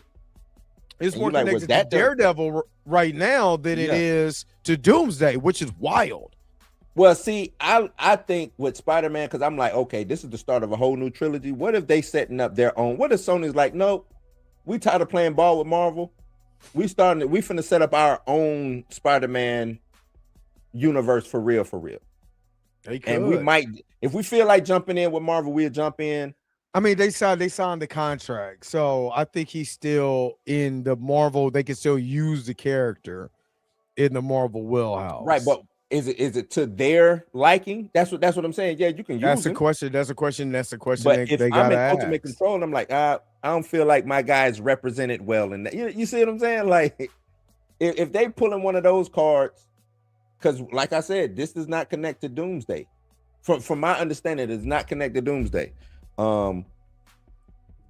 Then we go into Doomsday, and Doomsday fails, and that's my conversation is, well, not fails, but it's not a good cohesive movie, because everybody's acting like, oh, they got Marston is coming back as Cyclops, and I'm like, that's not the only thing that's supposed to pull you in, because once that allure is over, what is the story? What is the story? How many times are you going to go see Cyclops? Who y'all didn't even like in the first goddamn X-Men movie. Exactly. All of a sudden now it's like, oh, Cyclops deserves his flowers, give him his due. Y'all never liked Cyclops. Where's this? I've been a Cyclops fan. That's why I play Marvel vs. Capcom 2 with Cyclops. I'm talking about the regular general audience, because that's what I'm talking. I ain't talking about the comic. It's comic book fans make up 3%. We gonna go and see it. I'm gonna be honest with you. I'm with you, purple minded. I'm with you. A piece of me is also like, there is room for failure. You know what I'm saying? But a lot of room for failure. That's the bad. It's a $500 million movie. Plus, there's room for do it right now. The only thing that I will say is to be successful, because this is just, I got to keep it honest. They marketed to the white male audience. You know what I mean? And white males is going to come see White Cyclops. They going to come see. How many times? It depends on how good the story is. And again, we need to see the story. Yeah. You know what I'm saying? I'm not going to judge it off of the few trailers or what they pieced together or whatever. I'm gonna see the movie like everybody else, but I could tell where the marketing strategy went to. You know what I'm saying? Even you had that little piece of Wakanda or whatever, you know what I mean? But everything else was centered around the white male characters. So they're advertising to the white male audience, which I got to be honest, they are a large part of the audience. You do have to market to that audience. I'm never would deny that. So if the only thing about it is, how is the story? And if the story is convoluted, or if the story, and that's what I'm saying about Spider-Man, the story is convoluted, it makes no sense. There's nothing to grasp you besides spectacle, and that's always been a problem. That's been a problem for the last few MCU movies. There's this spectacle and a terrible ass story. Why would I want to go back and see that? Not Brent. My bad. Go ahead. What you got with spectacle? Thunderbolts was spectacle. Right? This fool here. Yeah, no, Thunderbolts was actually a good story. No, I'm just Thunderbolts saying was- it was, but it was spectacle. It was the story was Yeah, you even, still had some and spectacle. that'd even make my point even better. Thunderbolts was a good movie with good spectacle in it. Good, Yeah. you know what I'm saying? Big set pieces, things of that nature, and it still did 300 or something like that, 350. Because Captain America, brave new black guy with wings. It did 300, 350. Big spectacle. I thought you was gonna call this brother a chicken wing or something. I thought you was really gonna go there, boy. Come I on, chicken almost wing. braced myself. But I'm done, bro. I'm done. That's messed up. Anthony Mackie gonna get you. he go get me. Up. But my argument, or not, it's not really an argument. The way I'm looking at the Doomsday confrontation is Doom made 700 million the last time it was out. Yeah. And it seems like it, you know what I'm saying? It's a power player. It's not bigger than Doomsday. And a lot of people was getting, I'm like, no, I'm not saying that it's bigger than Doomsday, but can it pull from Doomsday? If Doom can pull 50 million, 100 million from Doomsday tickets, right? That could cause Doomsday to fail, to underperform. That's what I'm talking about. So I said it's not a safe bet. It's not. I don't feel that you put Doom and Doomsday. Doom could fail. If Doomsday is what they're proclaiming it to be, Doom could fail. Because how many, because people gonna have repeat viewings, of that movie and all of that, and that's gonna pull tickets away from Doom. It could. This is the thing though, Dre. The threshold of failure for Doom versus Doomsday, minimal. Doom probably costs no more than 100 million to make. Doom is a cheap movie. They in the desert the whole time. That ain't that's cheap. Yeah. It's cheap. But the Doomsday budget, I don't get into the market. I'm talking about the actual production budget. Yeah. The actual production budget is probably what? What did you say? You said it was 500. They said it's probably up not to that. 500. This is what I'm hearing. That They is up to 500. crazy. Because So you have no choice but to make $1 billion. You got to.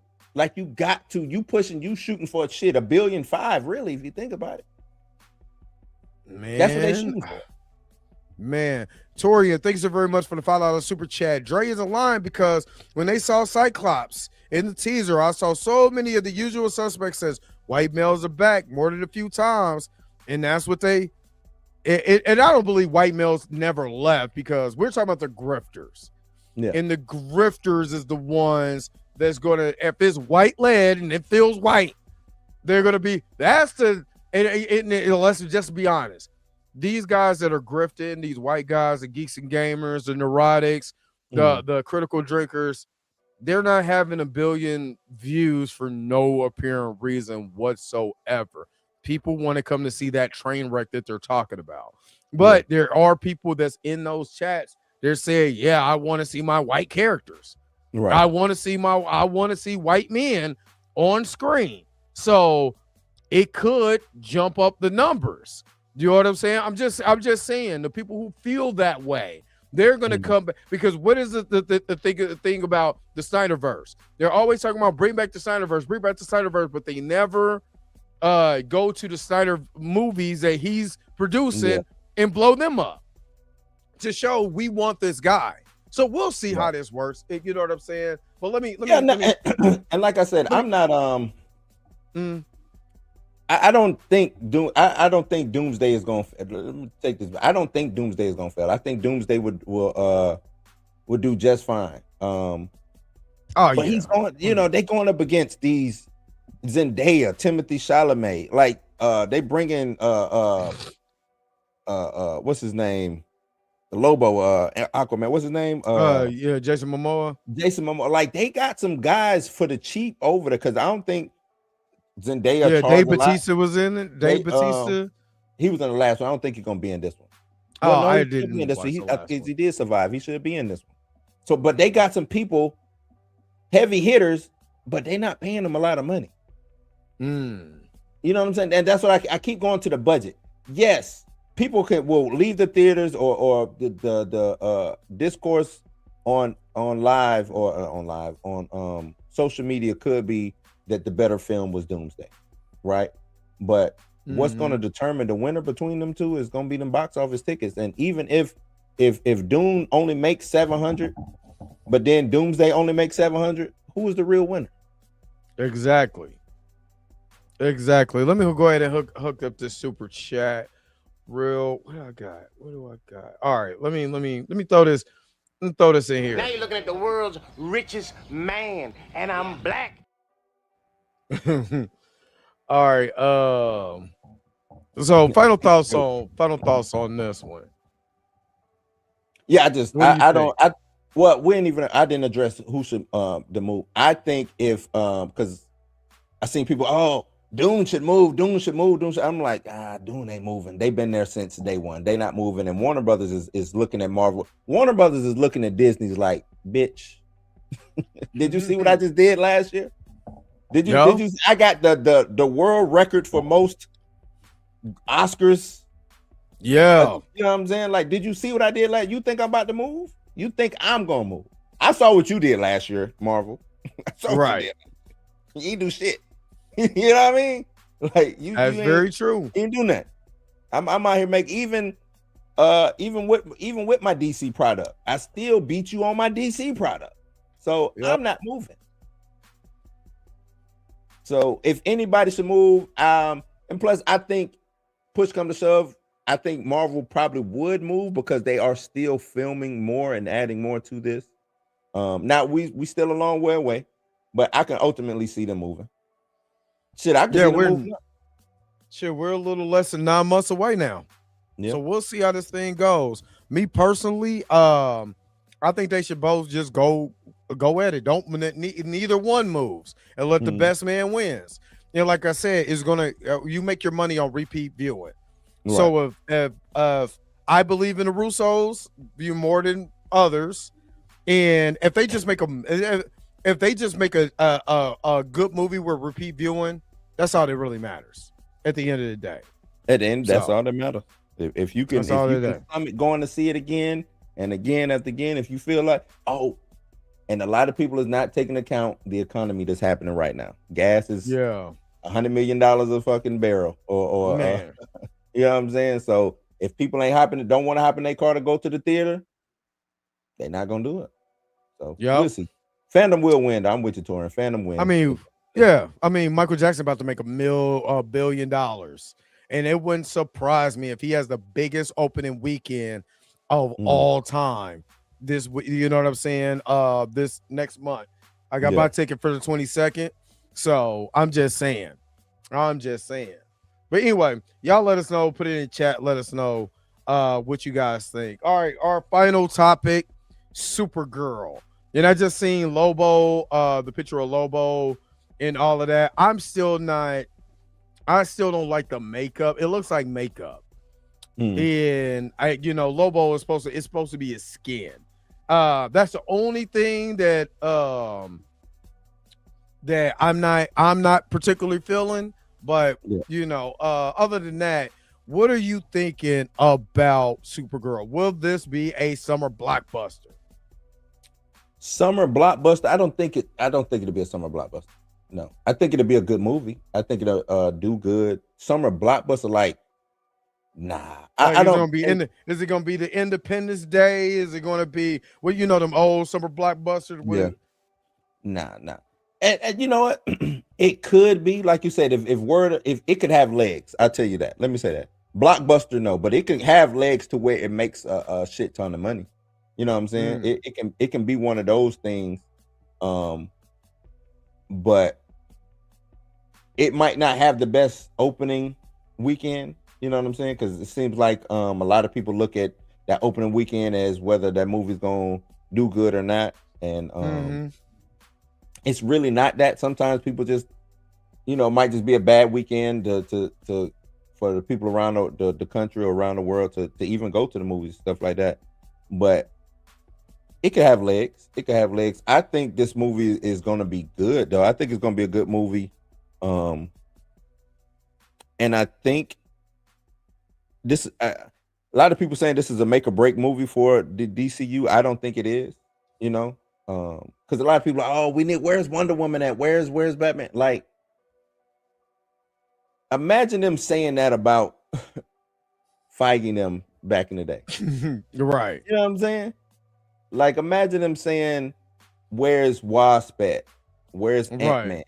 Where's, you know what I'm saying? Because those were the original Avengers is not what we got. You know what I'm Right. saying? We didn't get the original Avengers. We got some of the original Avengers, but then they want to sneak in Hawkeye and Black Widow and throw them in there. You know what I'm saying? So I'd be trying to tell people, just keep that the same energy that you had for Marvel back when they was doing what they doing. Just have that energy over here.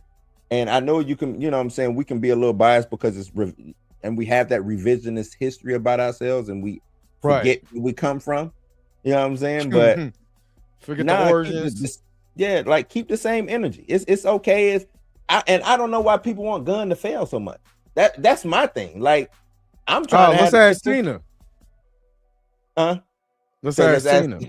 Yeah, let's ask and Tina. Not many invented guys from Tina either. Yeah, I know you're talking about. Like, I'm trying to get good stories out of Superman, Supergirl, Green Lantern, and all. You know, I'm trying to get good stories. I told y'all the reason why we ain't getting Batman. I told y'all that. Y'all did not believe me. I told y'all that they was having internal conflicts about Batman. Yeah, with Matt Reeves and James Gunn. James Gunn and the powers that be. They want they want that Batman that made $700-something million to come out with part 2. Why would they not want that? Yeah, of course. And James Gunn is like, I don't care about that movie that made 700. Y'all hired me to do this. Yeah, which is very true. So, you know, and people put everything on Gunn like Peter Safran ain't. You know what I'm saying? That's why I kept saying. That's why I keep telling Tina. I'm like, James runs the creative side of DC, putting the stories to try to put this whole universe together. Peter Safran is the man. Yeah, that's the man. Who going to get the money together? That's the hell. They probably talked to him before they talked to James Gunn. Yeah, they always leave Safran out. So I mean, they'd be like, dude, like so you're telling me you don't know Peter Safran actually runs the business side of it. James is the creative side. That's why Tina always think he lying. He just be misspoken, right. Tina. He don't be lying. He had an idea. He had to. Oh, I can't say that now. So it looked like he lied. They called him to the table. Hey, look, man. They don't say that. You know we ain't doing that. And you absolutely right. I think that's what I think James gonna get excited. He tell us some shit, and then they be like, James, Jimmy, shut up. Come talk to me, bro. You know we can't do that, right? You know what I'm saying? But this is the thing about that. The last Wonder Woman movie I seen was trash can juice. So yes, go ahead, give me Supergirl. Give me Supergirl. And I think in the new trailer, which I haven't seen I haven't seen a new. It dropped tomorrow. Because that was the little teaser. The real trailer. There was a teaser. Yeah, because I seen Superman, FaceTime, and Supergirl intergalactically. Like, when you coming back? You know what I mean? So. But again, you know, I'd rather see Supergirl. Supergirl hasn't been on the big screen since 1987. I want to say 87, 88. Yeah, something like that. And that was trash can juice. That was horrible. That was really bad. And so Wonder Woman, you know what I'm saying? Wonder Woman, as far as the last version we see in 1984 was horrible. We're already in a new universe. Let's go. And we seen her in Justice League and stuff like that. But I still say let James cook and build this universe up so you can have competition. You know what I'm saying?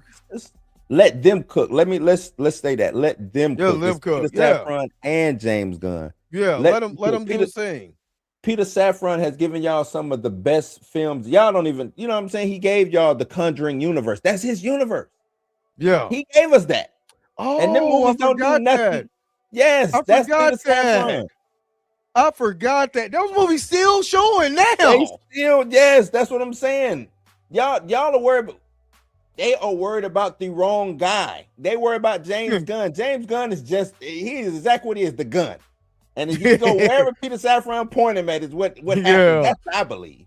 Yeah. You know what I'm saying? I think they worrying about the wrong thing. It's Safran. Forgot Saffron is the he's horror guy. Safran could damn near run Warner Brothers, probably. I think that's how much producing and how much. I think he technically, I think he's the one that's running DC Studios. Yeah. I think it's him. I don't think everybody keeps putting it on James. I think Clayface. I think that's Saffron. I don't think because okay, since they were asking like, you know, who asked for these movies? Nobody asked for a movie. I've been asking for Knight Rider for 30 years. Do I got a Knight Rider? Shout it up. Yeah. And I'm guilty of saying that too. Who wanted these movies? I say it all the time, but I ask for the creatives. Yeah, that it's those people. They know what. I'm not in those meeting rooms looking at that sheet of how much money we can spend and what's gonna make money and what's not. Everybody, Wonder Woman to make money. How do we know 1984 did not make money? It was bad. It's trash. But look at it like this. You have these products like Clayface. Mm-hmm. Clayface whole thing was actually, the whole synopsis was horror. It was like a horror aspect, almost like Phantom of the Opera or whatever, but with Clayface. They already technically introduced Batman into the DC universe through Creature Commandos. You see a silhouette, but you see there is a Batman in this universe. We know that Clayface was a big part of Creature Commandos. So if they're using this Clayface telling the horror story, they may lean into what they already set up in Creature Commandos, what they got, it will work. But people are asking because you gotta have products and projects that hasn't really been done before. You know what I'm saying? To keep stuff fresh. You know what I mean? Yes. Do I want a Mr. Terrific movie or a TV show? Yes. But if they was like, okay, let's do this Clayface because Peter Safran is the guy for horror. We're going to do a horror-fied aspect of Clayface, but it's going to tie into what the end of Creature Commandos was, because Clayface is big in Creature Commandos.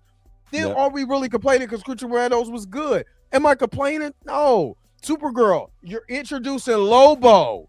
You're introducing other characters. You're telling another story. She was already introduced. Why not tell her story? She hasn't been on the big screen in a long time. And I'm going to tell you something. Supergirl is dope as fuck.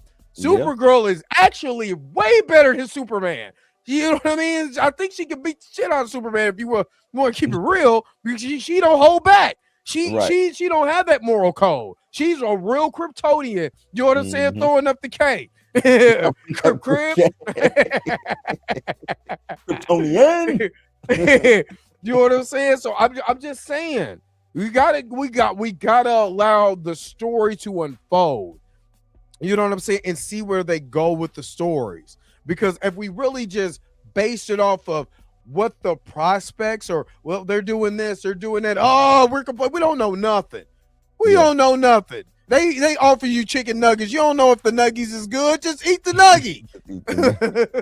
and sometimes trying to follow the same. Supergirl is a B-list character. Bucky, boy, I'm about to bed you for 50 months. But you done lost your boy. You about to get banned for 50 months. Better cut that out. Sometimes trying to placate to do it the Marvel way. It don't always work. Don't work. It don't always work. Hell, Marvel can't even get their shit in order right now. Why I need to be looking at what they're doing? You know what I'm saying? Exactly. So, let Peter Safran and James Gunn. Yep. I think and that new 52 Supergirl too. Oh yeah, she's badass. She is. My brother got that. She's badass. Yeah. I think Peter Safran and James Gunn, when it comes to Clayface, is like, you know what? This would be easy money. Easy money. Low budget. Very low budget. You know, do this. We can introduce some characters. There's no and it's a no pressure type of movie too. You know what I'm saying? Ain't no pressure with this movie. We make it come out, it does what it does, and we move on to the next. We collect the cash from this, put it towards something else. We move on to the next. That's easy. I see there's them talking about Jimmy Olsen. Who was Jimmy? Why Jimmy? And I'm like, y'all don't know who Jimmy Olsen had his own, because we was arguing about the type of character he is, and they was like, is he more? Was you arguing with Darius. Chill? No, I was arguing with Darius on this. It was I was on Pantheon. It was Darius and Marcus I was arguing with. Chill kind of bowed out, but I was saying that the importance of Jerry. Oh, they was like Jimmy Olsen. I'm calling him Jerry. Jimmy Olsen. I was like, do y'all know how important and how old this character? Like, this ain't no running. You know what I'm saying? Like, this dude got skin in the game on the Superman side of things. You know what I'm saying? And they was like, was he more important than Mary Jane is to Spider-Man? And I was like, yeah, he might. Now that I think about it, he might be, because he's been around longer than he's been around than Mary Jane been around. You know what I'm saying? He's been around. If I'm not mistaken, he's been around with Superman almost since the beginning, since they started doing the Daily Planet stories. And they get well. Has he ever? I was like, he had his own comic book. That's how important he is. He had his own comic book. My pal Jimmy Olsen was a comic that ran for a pretty long time. That's trash. So we ain't talking about that. We ain't talking about that show. Okay, I'm with you.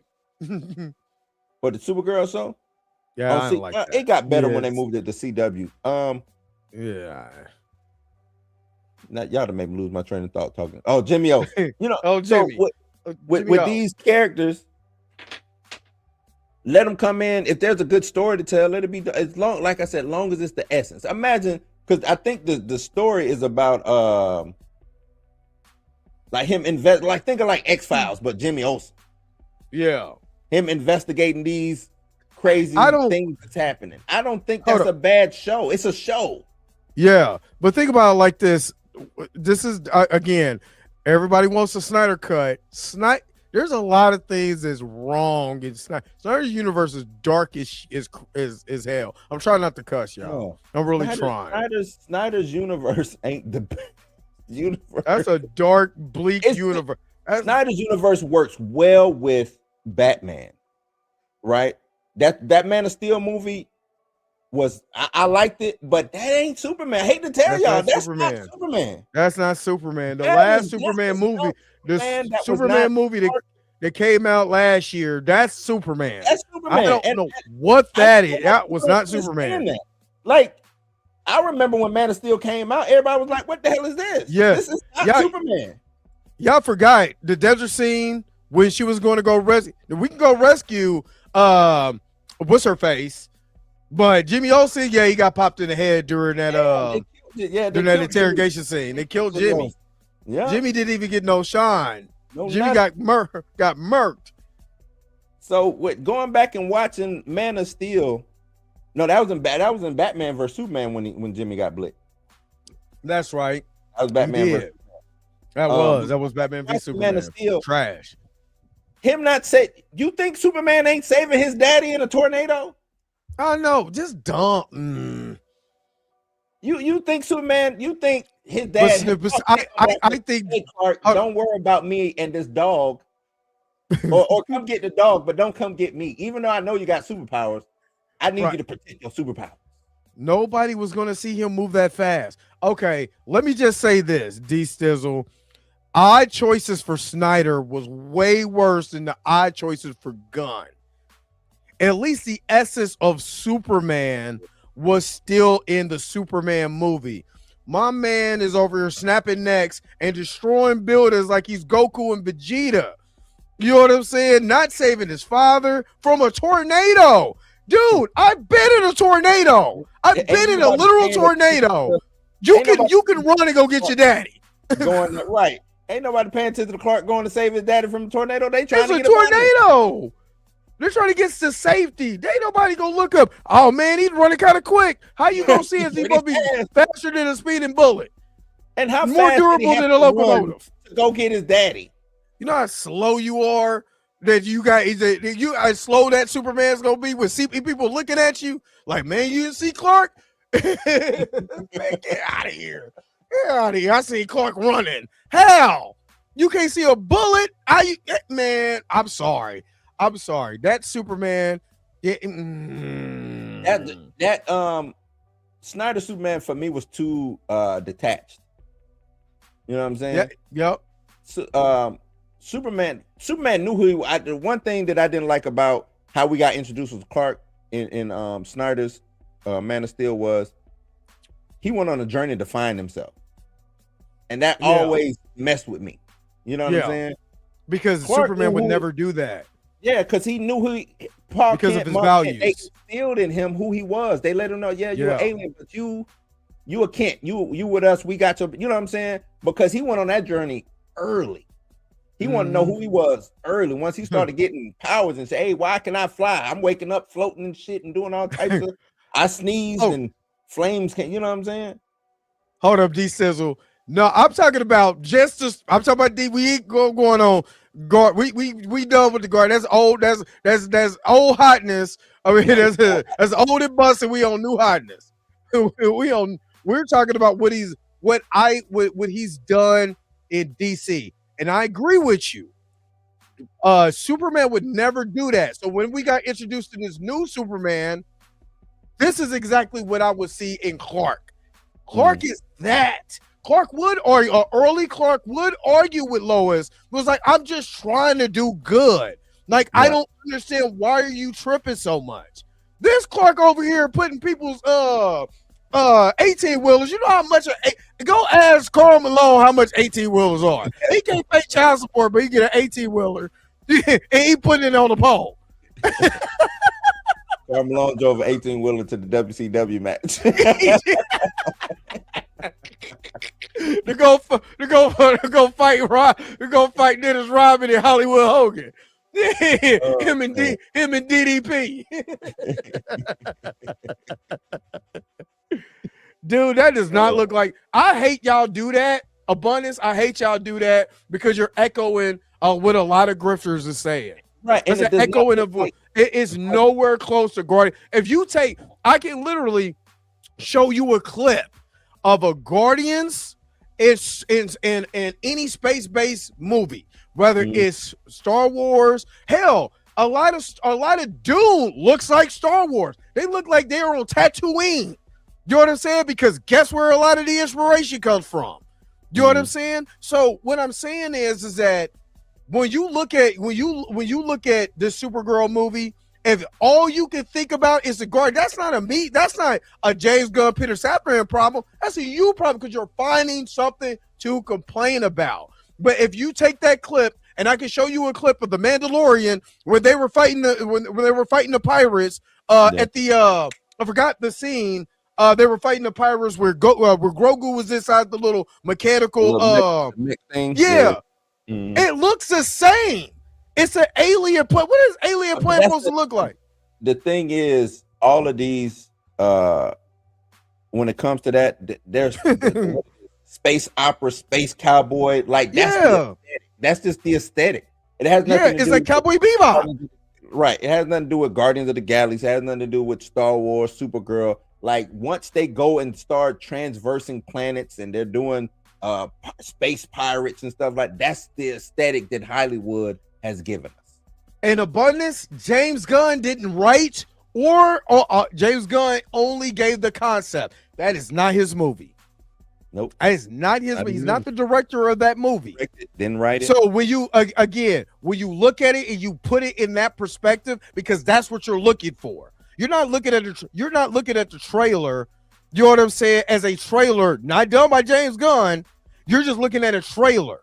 And you're automatically comparing. That's the same thing that the grifters done. And then we went and we busted the grifters forehead and say, this movie is not done by James Gunn. This movie is not this. This movie is not that. You look at Woman of Tomorrow. You look at the concept art that was from the comics to the big screen. They be like, it's not going to be 1-to-1, but it's damn close. So Bucky, it's. And not to cut you off, Dre. I just saw Bucky because he's saying that Gunn is a one-trick pony. You saying it's his universe, just like Snyder set the tone for his universe. If that was the case, then why does the Lanterns look the way it looks? That y'all was exactly. Why does Peacemaker look totally different than Man of Steel?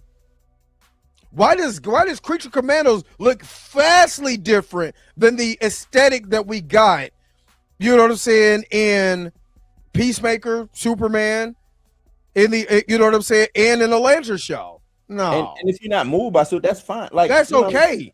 that's But okay. to put these caveats, I think where I'm getting at is to put these caveats on it because you're not a fan of the. If you're not a fan of the character, that's fine. You're not a fan of the trailer, that's fine. But to say it's like this, it's like that, because it becomes an echo chamber of what other people are saying just to down the movie, you're just repeating rhetoric at that point. Or you're not taking it into your own perspective.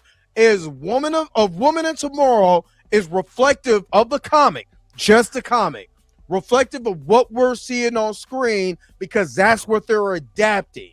And if they're adapting that, you can't say it's a James Gunn product. That's a Tom King product. I think Woman of Tomorrow is Tom King. Guess who's the writer of? Guess who's one of the writers of the Supergirl movie? Tom King. So I'm just saying you. And a lot of those scenes are straight out of the book. Like that's how it looks in the book. That's exactly how it looks in the book.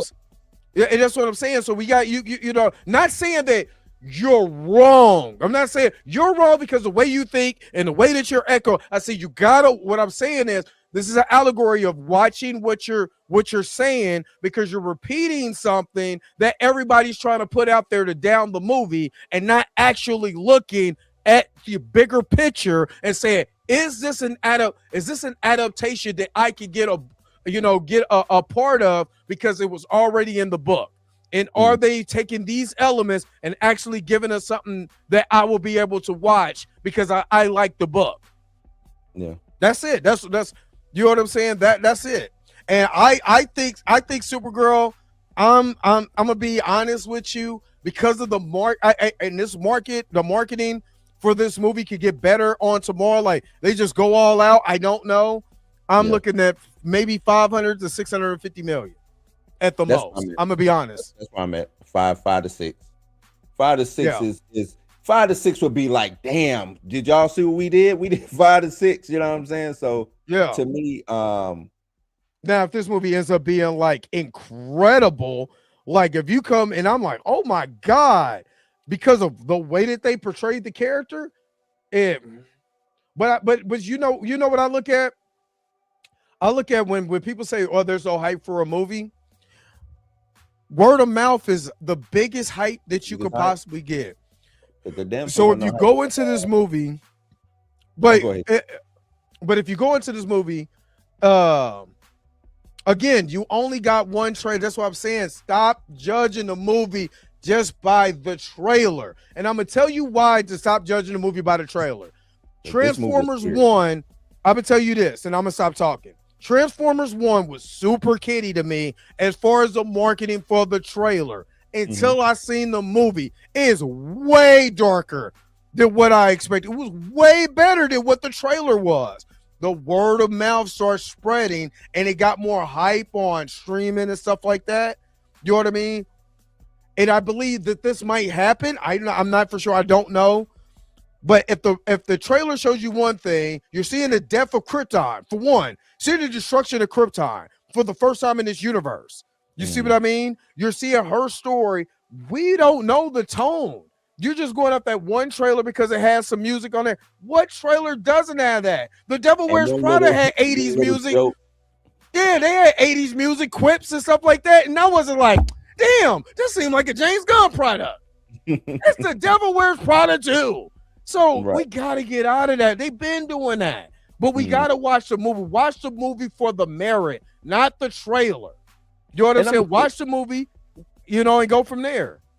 And quit thinking just because a movie got a joke in it that now the tone is jokey. It had one little joke in it to get your attention. The Supergirl, the story that they're adapting is a real serious toned movie. It's not jokey joke. Yeah. It's like Dre said, they're showcasing the depth of Krypton. They're showcasing not only the death of Krypton, but then the death of the city that she was a part of. Yeah. You know what I'm saying? She had to watch two deaths. She had to watch Krypton die, then she had to watch the city die that she was in. Yeah. You see what I'm saying? She is mentally, this whole story is about her being mentally fucked up. Like, it's not a jokey joke story. Yeah. You know what I'm saying? And she's trying to drink away her sorrows. That's why she's doing it. You know what I'm saying? She kind of has what I think is survivor's remorse, survival's guilt. Yeah. You know what I'm saying? I survived and nobody else survived. Yeah, And absolutely. I got to watch people die in doing this. You know what I'm saying? And she might be the reason they died. You know what I mean? Could be. She could be the reason. They could change some things up. But yeah, the quit. You know, I can't tell y'all what to do. Let me not say quit. Be a little bit more open and just we got a tease. That wasn't even full. That was like a teaser trailer. Exactly. You know what I'm talking about? That was like a teaser trailer. So I don't know, man. Y'all, I just think us as fans, if y'all want, we should want shit to be dope or do good. You know what I'm saying? We should want that. And yes, we should critique because I'm all about critiquing. Let's critique the hell out of this shit. Where did you see the test screenings? Because there's not one outlet that said the test screenings for Supergirl has been poor. Have you seen that, Blue? I haven't seen it. I saw that all the, you know, it's been some test screenings have been good and some have been regular, but I haven't seen anybody say that it was a bad movie. Now they've gone through, the bad thing about this production is they've gone through 3 composers, you know, for doing the music for this film. That's like the only bad thing that I've been hearing about the film. Other than that, I heard it was actually pretty good. So it says Supergirl, and I'm gonna just share that because I like. And test screens like to me, test screens don't mean nothing. It's that's like if me and Dre did a movie, then I get Mika, I get Tina, and I get, you know what I'm saying? Everybody together. Yeah, like test screenings to me. And then what end up happening after you have a test screening and they give their opinion? You go by and do modifications to that movie. You change it. So yeah, you go and say, well, you know, maybe I need to change this, maybe I need to change that, so on and so forth. But here's what it says. It says Supergirl test screening. Mixed reactions after 8 cuts, 3 edits in a darker tone than the comics. Damn, so there goes your jokey joke. There goes the jokey joke. So let's just see where they because this just came out on the 3rd. This came out today. Early this morning. Test screenings are vital for movies. It helps a filmmaker and a studio figure out what audiences are and aren't responding to. When Sinners was first shown to audience in late 2024, it had a nearly 3-hour runtime and received low scores. Ultimately, the finished cut was critically acclaimed and won Oscars. That's why we're saying this. You know what I'm saying? That's what we're saying, that you can't judge off of test screenings. You got to let the finished product be the main thing. All right, it says there have been chatter about Supergirl test screenings taking place last year. Most have skewed negative, but looking closer at the reactions, it sounds like a good, not great movie that sees Millie Alcock and Jason Momoa shine as the Woman of Tomorrow and Lobo. World of Real had a solid track record of test screening leaks and reports today that Supergirl has been screened at least 8 times, more than any other studio film for the past decade. At least 3 different edits have been used, with the last version running around an hour and 50 minutes, a more prominent role for David Cornswell's Superman.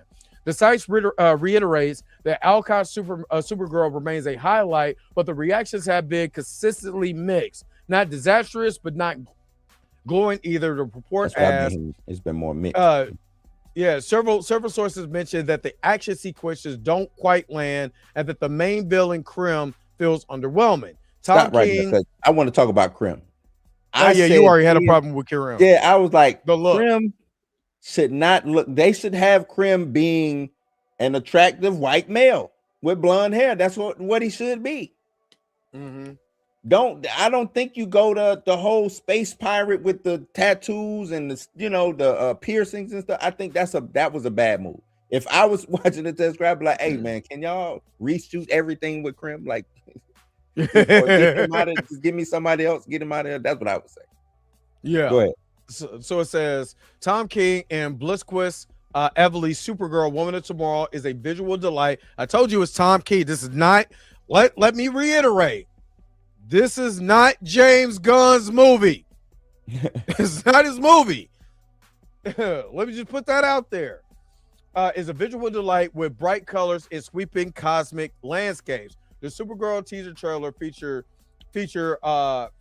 far murkier visuals, but there may be a reason for that. Totally, this movie is said to be darker and more character-driven than traditional superhero fare. The site explains, leaning heavily into Kara's emotional trauma and moral ambiguity rather than the lighthearted heroics. She's described as jaded at times and reckless. In terms of music, even with the movie on the third composer, it sounds like we should expect a Guardians of the Galaxy style needle drop. It's unclear how involved DC Studios CEO, co-CEO James Gunn has been with Supergirl, but both the sets and character designs we've seen wouldn't look out of place in Marvel Studios franchise. Crim of Yellow Hills has compared to Taserface. Supergirl's latest cut supposedly had a space western vibe with more episodic planet hopping structure, but rather DC Studios has finally figured out how to make the movie work, or is scrambling to salvage it remains to be seen. It's possible that test screening reports have been blown out of proportion, but if Supergirl doesn't deliver, it could be a big problem for Gunn and Safran. Hopefully, this is much to do about nothing. Damn, this just keep going. All right, I don't want to read the rest of That's this. just saying when it come out. That ain't. Yeah. So they've already took Junkie XL, Raman Jawaji off of there, and now it's Claudia Cern. So it comes out in June. We got a couple more months left, and it's going to come out June 26th. And at that time, I'm going to judge it then. I'm not going to judge it now. I don't know, and I don't like who's screening this. You know what I'm saying? Who's screening this? So Black Beach, what's your definition of a flop? Let me ask you. If it makes money, it's not a flop. What's your definition of a flop? If this movie has a low budget, which is what everybody is saying, that the budget is no more than between 100 and 150 million dollars. If it does 300 million, is that a flop? If it does 350, is that a flop? Because if it has a budget of 150 and it makes $400 million, it has a budget of 150 million, makes $400 million, it's not a flop. Not a flop. And stop saying, well, the marketing, because they never, when you take into consideration, they never tell you the residuals for what they sold as far as merch. So I don't, and they never post marketing numbers, because they also will have to tell you what they sold. Because if you market a product, it's not just the movie. It's the memorabilia, it's the toys, it's the merchandise, it's all of that. And they will never tell you the points on their merchandise. They did not say themselves Superman flopped. Who said that? Nobody said Superman flopped. Who was they? They said themselves Superman flopped. Who was they? Are they part of the community? Because that's the only, you know what I'm saying? The only pronouns I know. When people say they're giving me the pronoun game. You know what I'm saying? So if you say they, then Congress said it, TYT said it, AOC said it, the Bleach report said it. No, but and stop listening to Tina. Love you, Tina, but that's not what it said. They were trying to say that Congress said it. They did not say it. They what Ted Sorrento said was that it had a faster opening to streaming besides the 45-day window. You know how many days it stayed in the movies before the 45-day window came up? 40. You know why? Because I've already done this story. I've already talked about that. And they were talking about when they was having a congressional hearing about Netflix buying. I've done all of this by Netflix buying Warner Brothers. And what he said was, are you still going to operate with the 45-day window, because Netflix doesn't really do movies? And he said, yes, we're still going to operate in that, but we have to look at outliers like Superman. They went early before it hit streaming. Sinners went late. Why? Because there were more people that did watch Sinners, that, you know what I'm saying, that watched Superman. That didn't mean Superman flopped. It just got to streaming a week, 5 days before the 45-day window was up, when you look at the actual numbers. So, yeah, Superman didn't flop. Again, Look at how much the budget was, and you can everybody can Google that. Look how much the budget was, the budget to make the film, and how much it made. I covered all of this, all of this every morning. So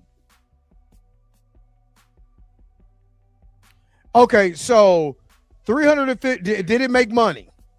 Let's do this because where's 350 coming from? I don't know what they're talking about. So let's just let's do this one more time because I've done this so many times when people do Superman's this. budget was 225 million. Where y'all getting 350 from?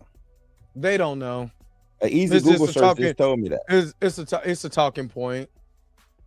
It's a talking point. But we're gonna bring up the actual. Hold on, wait. I know y'all not on Cosmic Book News looking at them. I hope the hell you're not. They are anti-James Gunn. Like they're anti-woke, do you know who runs that? Neurotic. Everything That's I'm who seeing, runs that. You know what? I don't even have to do that. This is a viable source called The Numbers, where they look at the financial details of box office performance. So again, this is what we do this all the time, people. We do this all the time. Right? We do this all the time. Box office. Hold on, full financials. Let's give you the full financial estimates for this film, including domestic and international box office, video sales, video rentals, TV,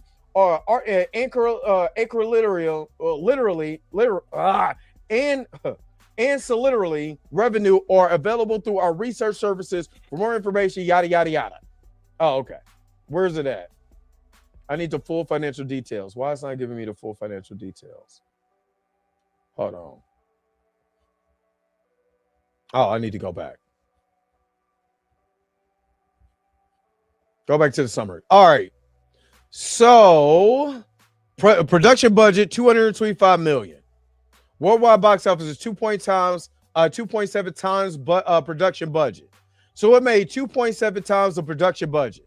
The opening weekend was it was $100 million away from the opening weekend. They made $125 million on a $225 budget. That means it was $100 million away from its actual budget on the opening weekend.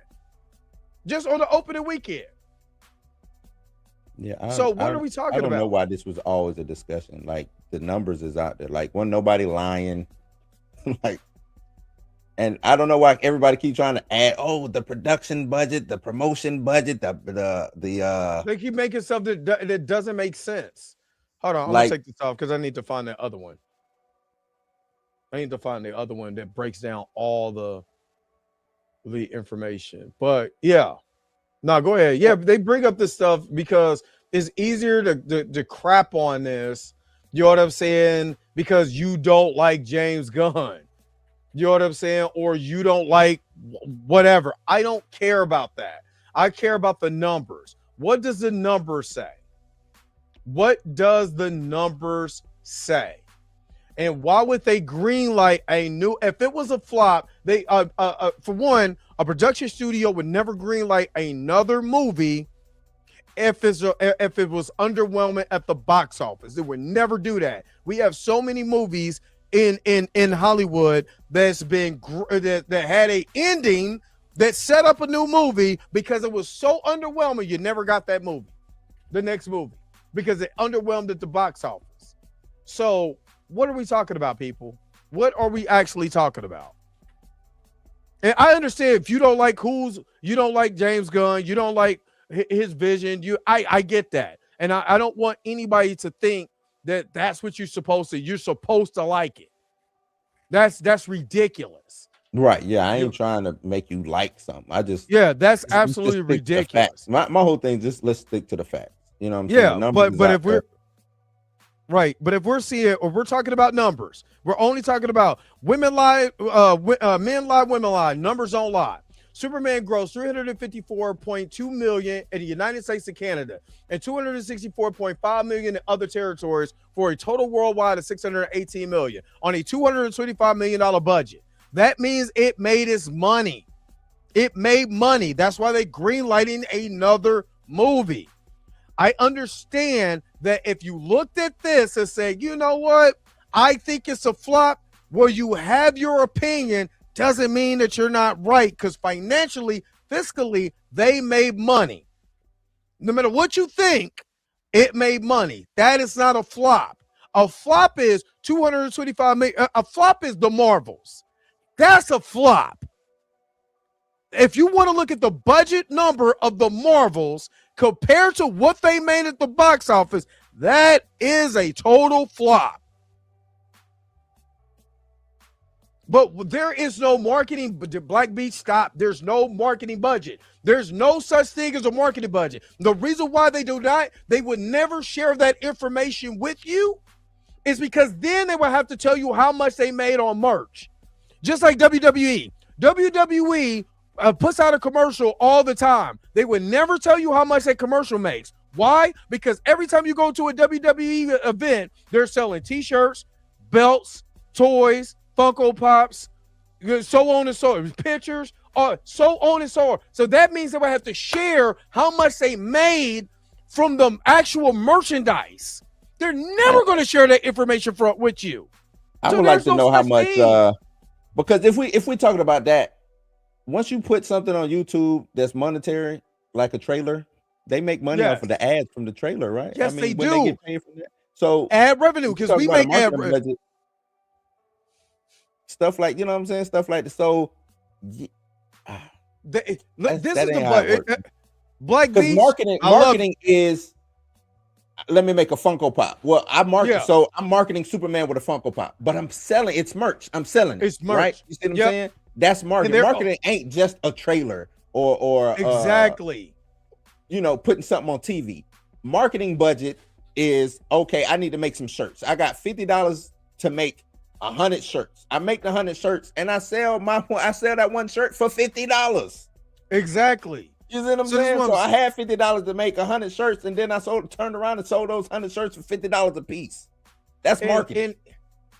And here we are. And again, this is a Google search. When you're listening, and Birdman has broken this down too. So I'm not the only one.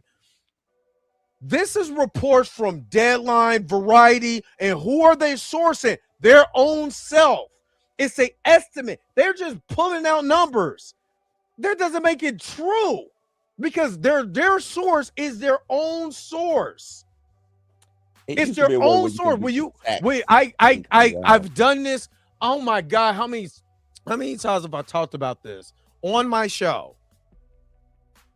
On my show. You look and it tells you exactly who was the source. It's not coming from DC or Warner Brothers. It's coming from Variety. I know this. I know this because I've done this. Oh my God. I don't know how many times I've done this on this show. I'm not going to say 1 million because that's just overblown. But I've done it enough to damn near know this by heart. And this is just Wikipedia. Wikipedia will also have all the information as far as the box office and marketing. Because guess what I'm tabbed on? Marketing. What you see? Do you see 175 million in that? Then you have to ask the question, if that's the case, if it's just the movies, how much money did they make in merch? How much money did they make in merch? Because I seen a Mr. Terrific toy. I've seen Superman toys. I've seen all of it. How much money did they make in merch? T-shirts, hats. Again, Ennis, I can more. Okay, let's just do this, and we're gonna settle this because I gotta get. This is way farther than what I was. Way farther, because I'm supposed to be getting out of here and taking my son home. Because again, I've already done this. Guess what? Guess whose site this is? Because I'm gonna pull it up. I'm gonna pull it up.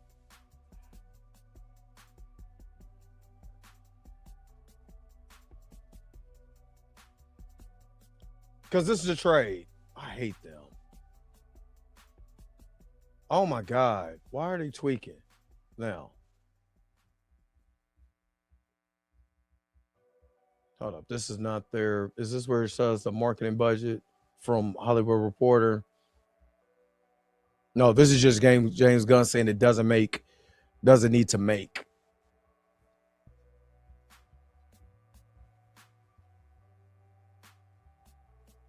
I'm trying to find not Box Office Mojo. It was, or you actually get the financial sheet. It's a Yeah, that's to actually get the financial. Yeah, sheet. that's what I was looking for.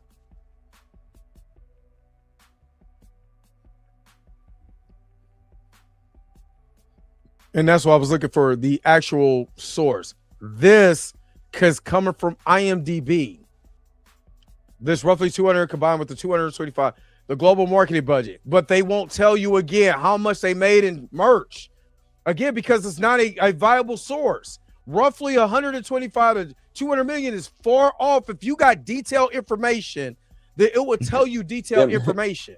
125 to 200 is what they like. That's just them pulling numbers out of the air. Yeah, but then this is the source. But then you look, it's coming from IMDb plus 3 sources. What sources is giving you that? Is it coming from? Is it coming from DC themselves? Is it coming from DC themselves? Again, is it coming from DC themselves? This is Facebook post. I don't give a damn about a Facebook post. Is it coming from DC itself? Is it coming from Warner Brothers? Is Warner Brothers saying this is what it is? See, Variety.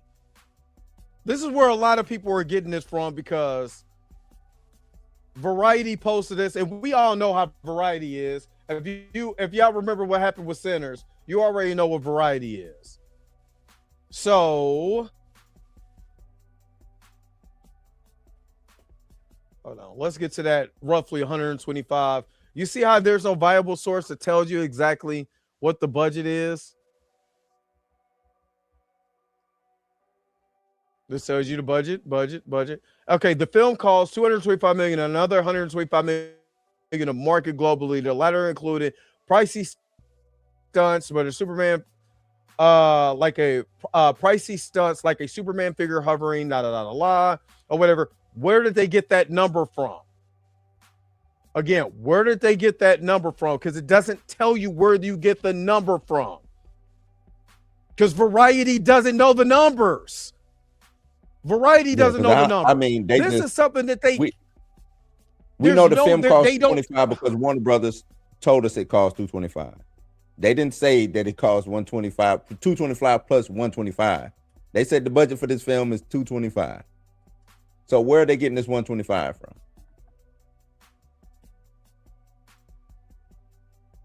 Where are they getting that from? And does that one and let's say it is a 125 marketing. This is another thing. Does that marketing go against the plus minus of that film, or is that just marketing for Warner Brothers? Exactly. You see, you know what I'm saying? Because if y'all have taken, well, I don't know if any of y'all taking any kind of marketing classes or anything like that, but if you have a company, marketing is for everything. It's for everything. So if I'm coming out with a product, yeah, I got some marketing money to use against that product, but that doesn't mean it goes against the plus minus the red or black of that film or that product. We know this for being YouTubers, right? We know this for being YouTubers. If we technically can pay YouTube to market our channels, we technically can, because it's part of a marketing program, right? Once you start getting to a certain point, you can market, right? Does that take away the plus and minus that I make from YouTube from ad revenue? No, this is my own money that I'm producing to, this is my own money that I'm pushing out. So the Drake Mack show is here. You know what I'm saying? Blues House Live is here. That's my own money, right? It doesn't go against the plus and minus. This is what I use to market my show, right? TikTok. I can pay TikTok to push my TikTok. You know what I'm saying? I can use Facebook. I can pay Facebook and Instagram to push my channel. If I want a video push, all I got to do is go to the marketing tools. This is out of my own pocket, right? Because what I'm doing is I'm using my own money to see what I can be able to get back, whether it's views, whether it's people subscribing to my channel, whatever, so on and so forth. It is totally separate. You know what's crazy to me though? Is they put out these, this is the only time, this is the only time that people look at a budget and say, oh, but there's a marketing budget also included. Right. They haven't done that with any other film. All the other films, they see that budget, and whatever that budget is, they don't say, well, add an extra 125 to that. They don't say that. It's if somebody just said Thor 4, if Thor 4's budget, let's see what Thor 4 budget was real quick. What was Thor 4? That was it Ragnarok? No, Thor 4 was what the hell? Love and Thunder. Yeah. I'm pulling it up right now.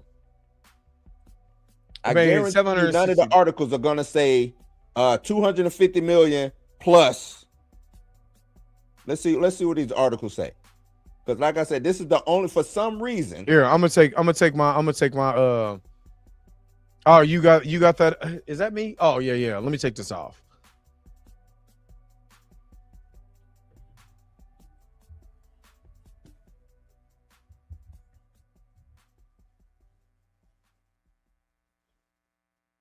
But I need people to understand marketing, sales and marketing. Marketing is just sales and marketing. You put a separate budget for your product so you can be able to sell your product, because it's not just the movie you want people to buy. You want people to buy your merchandise. Because if I rent the character out to Funko, like we talked about Funko Pop. Funko sells it for $14, but it only costs them $3 to make. Right?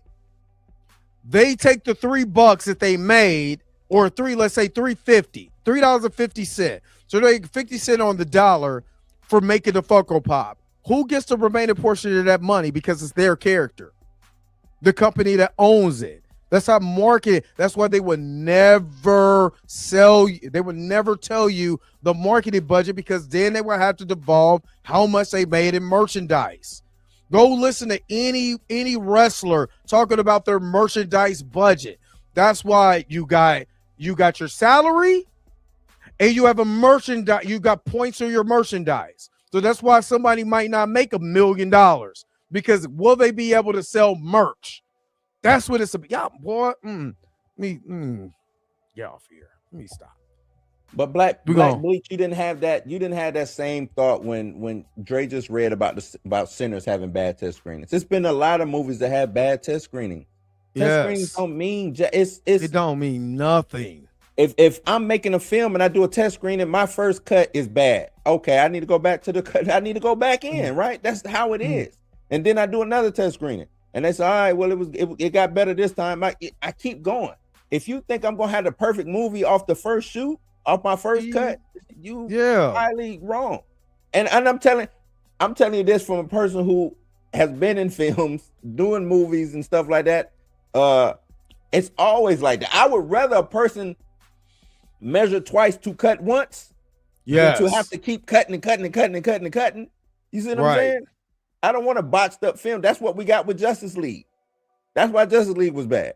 Hell, they probably didn't do enough test damn screenings for Justice League. You see what I'm saying? Let them test screen. There's nothing wrong with test screen. There's nothing wrong with holding listening parties. There's nothing wrong with saying, hey, let's watch this movie real quick and see if it's good or not. Because that's where that's where you gauge what people would think. You know what I'm saying? And you get random people. You have taste testing. All of that. All of this stuff this ain't nothing new. I was in before I started working for Ford, I was in sales for years, people. I literally learned under T-Mobile how they sell. That's why I'm like, you have to understand merch. You have to. You know how much they market phones, but then you go to the phone company. What are they selling you? Cases, chargers, this new thing, all of that goes into it. You know what I'm saying? They would never tell you the number. You get this case. You could buy this case off of Amazon for $3. You go into T-Mobile, that mug is $30. You know what I'm saying? But It's all part of the marketing. They sold you on the marketing. Now you about to start buying this $3 case for $30. Yep. It's all in. They never gonna tell you those numbers. Never. But yeah, none of these articles go into the marketing budget of Thor 4. It's just, oh, it was $250, $250 million, Yep. production. All of a sudden, Superman come out and it's, oh, well, what's the marketing budget on Superman though? Yeah, man. It's If y'all just want a movie to fail or to flop, so why do y'all want this movie to be a flop so bad? You think Paramount bought Warner Brothers and went up there and talked, hell, Netflix and Paramount talking to the Congress, to the feds, and said, yeah, one of our top things that we like about Warner Brothers is DC. But why would that be a top selling point if it's a failure over there? Like, that just don't make, does that make sense to y'all? Like, come on, like, does that make sense? Hey man, I'm gonna buy your house. And the top selling point is the roof is leaking. I really love a leaking roof. Like, come on, man, that don't make sense. But like I said, if you don't like the for one, my biggest thing is if you looked at the trailer and you judged it based on the trailer, you don't want to watch it. Who am I to tell you not to go watch? I don't care what you do with that's your money. That's your money. Also, in the same tone and I have the same energy, is that don't judge don't judge it by the trailer. Go watch the damn movie, because what happens a lot is these guys, especially again these grifters and stuff like that, they make their whole channel on a trailer that they don't know nothing about. And then they watch the movie. Then they watch the movie on bootleg and try to tell you that the movie is this, that, and the other. Like, what are you doing? They won't go spend no money on it anyway. You won't go spend it. When we were talking about Black Snake, all of these grifters that's talking ish about Harry Potter is not watching. They're not buying the merch. They're not buying books. They're not doing. Who cares? Have no investment. What they talking about? But they're making these claims, making these videos seem like it's the worst thing in the world. And my thing is, I'm gonna watch it, and then I come back and do a reaction video to it and tell you what I think. I'll let you know how I feel on it. Black, like we not coming at y'all. Don't think that we coming at y'all. It's just seeing how, you know what I'm saying, people be operating out here. You know what I mean? Like, they be operating out here like some real goofies, man. And I just don't want y'all to keep, you know what I'm saying, those are goofy talking points. That's all I'm saying. We're not lump you into geeks and gamers or any of. I'm telling you, this is the same conversations that these grifters are having. You see what I'm saying? And this is almost like a warning. Like, don't lump yourself into their conversation. Lump yourself into your own conversations. You know what I'm saying? Where you're saying, if you don't see it, I'm with you. If you don't see it, my bad, Dre. If he say he don't see it, that's fine. I don't have I don't care. That's cool. Like, I ain't gonna be like, man, the Black Bleach shit, go see Sinners. Yeah, or go see Supergirl, man. My rent gonna be going up this month. That's cool. That's on you. You know what I'm saying? That's your own opinion. That's your money. Abundance said all this for Supergirl is correct. It's more, to me. It's more than just because it's about to me it's the conversation. It's about what, like, y'all came up and said the about the budget plus the market and all of that, and it's like, when have we ever talked about marketing when we talk about right? That's what got me. Like, we've never spoke about, all of a sudden with Superman, it's market. Well, there's a marketing, and that's what it is. That's what it is. But yes, 500 million abundance. Abundance say so 500 million. Yes. 500 million. That's what I'm looking at. Like I said, you know what I mean? My biggest thing is that we got to start speaking facts. I think that's what it's the fact. What's the factual numbers out there? Not what Hollywood Reporters, Hollywood Reporter and Variety. Variety came out and said Sinners was just okay, wasn't going to do anything, whatever, and end up being an Oscar winner. Why do I want to continue to listen to these particular people? When Birdman broke down on one of the videos, and I want to say it was the Superman video, they cited themselves when they start talking about the numbers. How you gonna be the source of your own article? This is the same people who were coming out when we were all covering Jonathan Majors, putting out false information. You see what I mean? They put out so much false information on Jonathan Majors, it was absolutely ridiculous. And then when we went to, I literally got blocked by people from Variety, Hollywood Reporter, because I'm calling them out. This ain't, trust me, Blurred Without Fear ain't the only person I got blocked from and called out from or whatever. I was going hard at people from Variety, Hollywood Reporter, all of that. You know what I'm saying? Because the facts is the facts. And stop making something seem like it's not when the facts are the facts.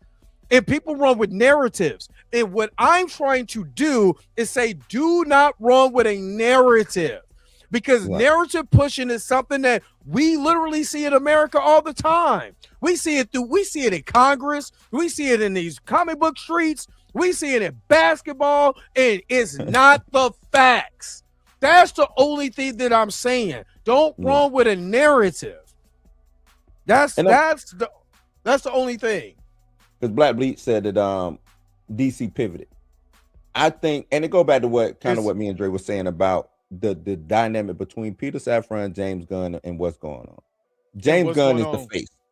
Yes. We know he's the face. He out here talking and stuff, and maybe he shouldn't be talking as much as he do. I enjoy him talking. I take things with a grain of salt with James Gunn because he embellishes a lot. And I think that's his job. Yeah. That's his job. His job is to sell you. It's to sell the product. To sell you. You know what I'm saying? You said where's Waller, where's Paradise Lost? Just because they didn't come out this year or next year don't mean that they not, you know what I'm saying, that they're not coming. The pivot, every company pivots. Shit, where's Rhodey's? Where's Rhodey's movie? Where's Blade? Where, you know what I'm saying? All of these things pivot. Shit. You talking about Waller? James Gunn little presentation was nothing like what Feige did with Blade and Armor Wars and all of these things. Not 2019. Kevin Feige. So that's a bag of coal. You know what I'm saying? Of coal. So me looking, and I think he did explain Paradise Lost. I think he said he wants to rework Paradise Lost and the whole Wonder Woman situation. And that could be. He said, "Hey, I wanted. Imagine you, Black Bleach, and you come in. You got your partner, and y'all talking about, hey man, I want to do Wild. I want to do this. And at first it was but then the people upstairs got a whole totally different thing going on. We trying to sell WB. We trying to sell Warner Brothers. You know what I'm saying? No, you can't do Waller. No, you can't do Paradise Lost. Yeah, because people got to remember that. And you're gonna stick to the things that's already in production. And a lot of people are not thinking about what is even going on at WB right now. Exactly. Because if people are to remember that part too. That's the reason why I was talking about Paramount and the buyout and all of that whole entire time. Because that is a part of it. So yes, they are going to pivot because you're getting ready to sell this product, you're getting ready to sell the studio, and the studio, we don't know who's going to get it or what's going to be this. Hell, I just watched John Oliver last night, was like, I don't know if I'm going to be here when if Paramount ends up taking over. So you don't know what you just got to do what you can for right now, and you just, hey, if I've already got this in the bag and I do a small product and let's see what happens, just to put a little money in our pockets. Do you want to say, if you ever, let me shut up. Look, I want Waller. I would love, I'm a big Viola Davis fan. A lot of y'all didn't watch G20. I watched G20, and seeing her do action is I like her in Woman King. Like the lady got chops. Yeah, she's chops. A great actress. And I love female action stars. I really do. I love female action stars. So I would love to see her as Waller and doing her best Nick Fury impression. You know what I'm saying? Because that's all she is a damn black female Nick Fury. And Paradise Lost, I always thought was a little, I don't need to see Themyscira without Wonder Woman in it. Like, I don't need that. Not saying whether it was gonna work or not, but I don't need Paradise Lost. I'd rather take this Supergirl over Wonder Woman list TV show.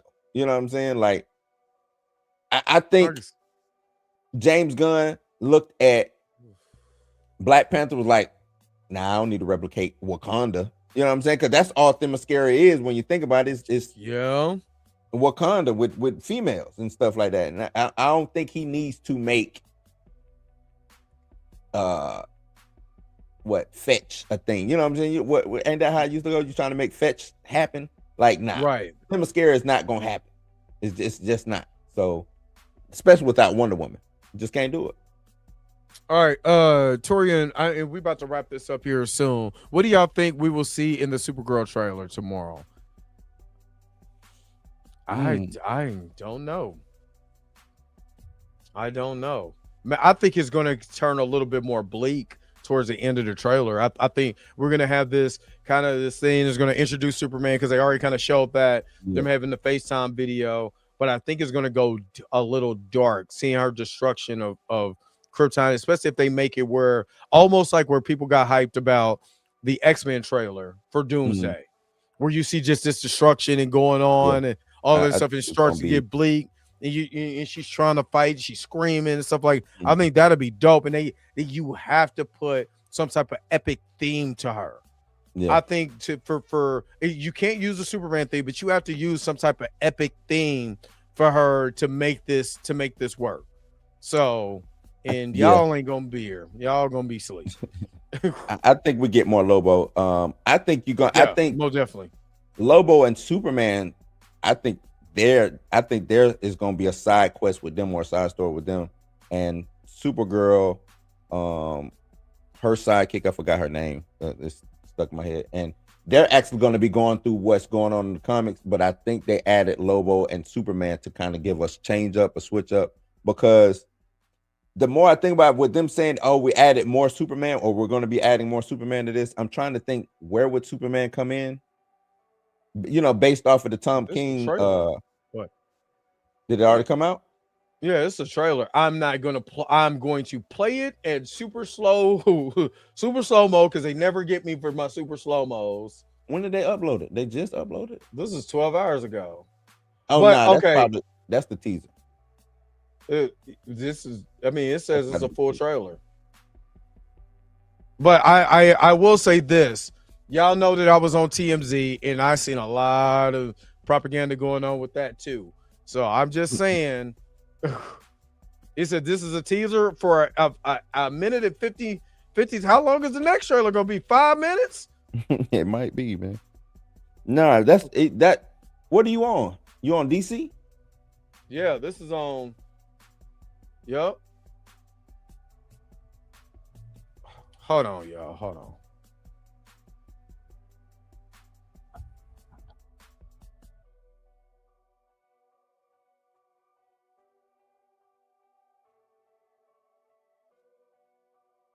Nah, they trailer ain't came out. I think they got you, brother. Because that's the teaser. Well, keep playing. Let me see.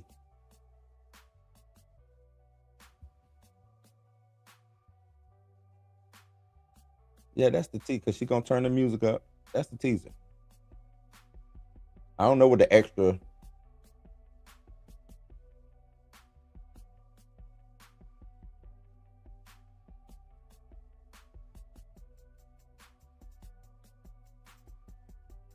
Yeah, that's because the teaser is only 30 seconds.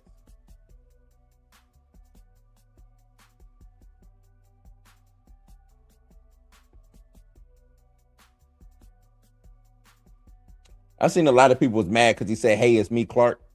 Like, y'all do know his name is Clark, right?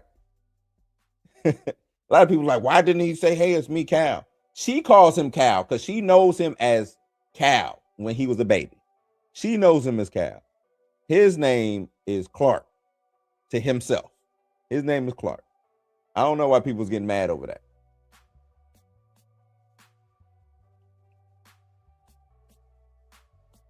You muted, dog, or something. I can't hear you.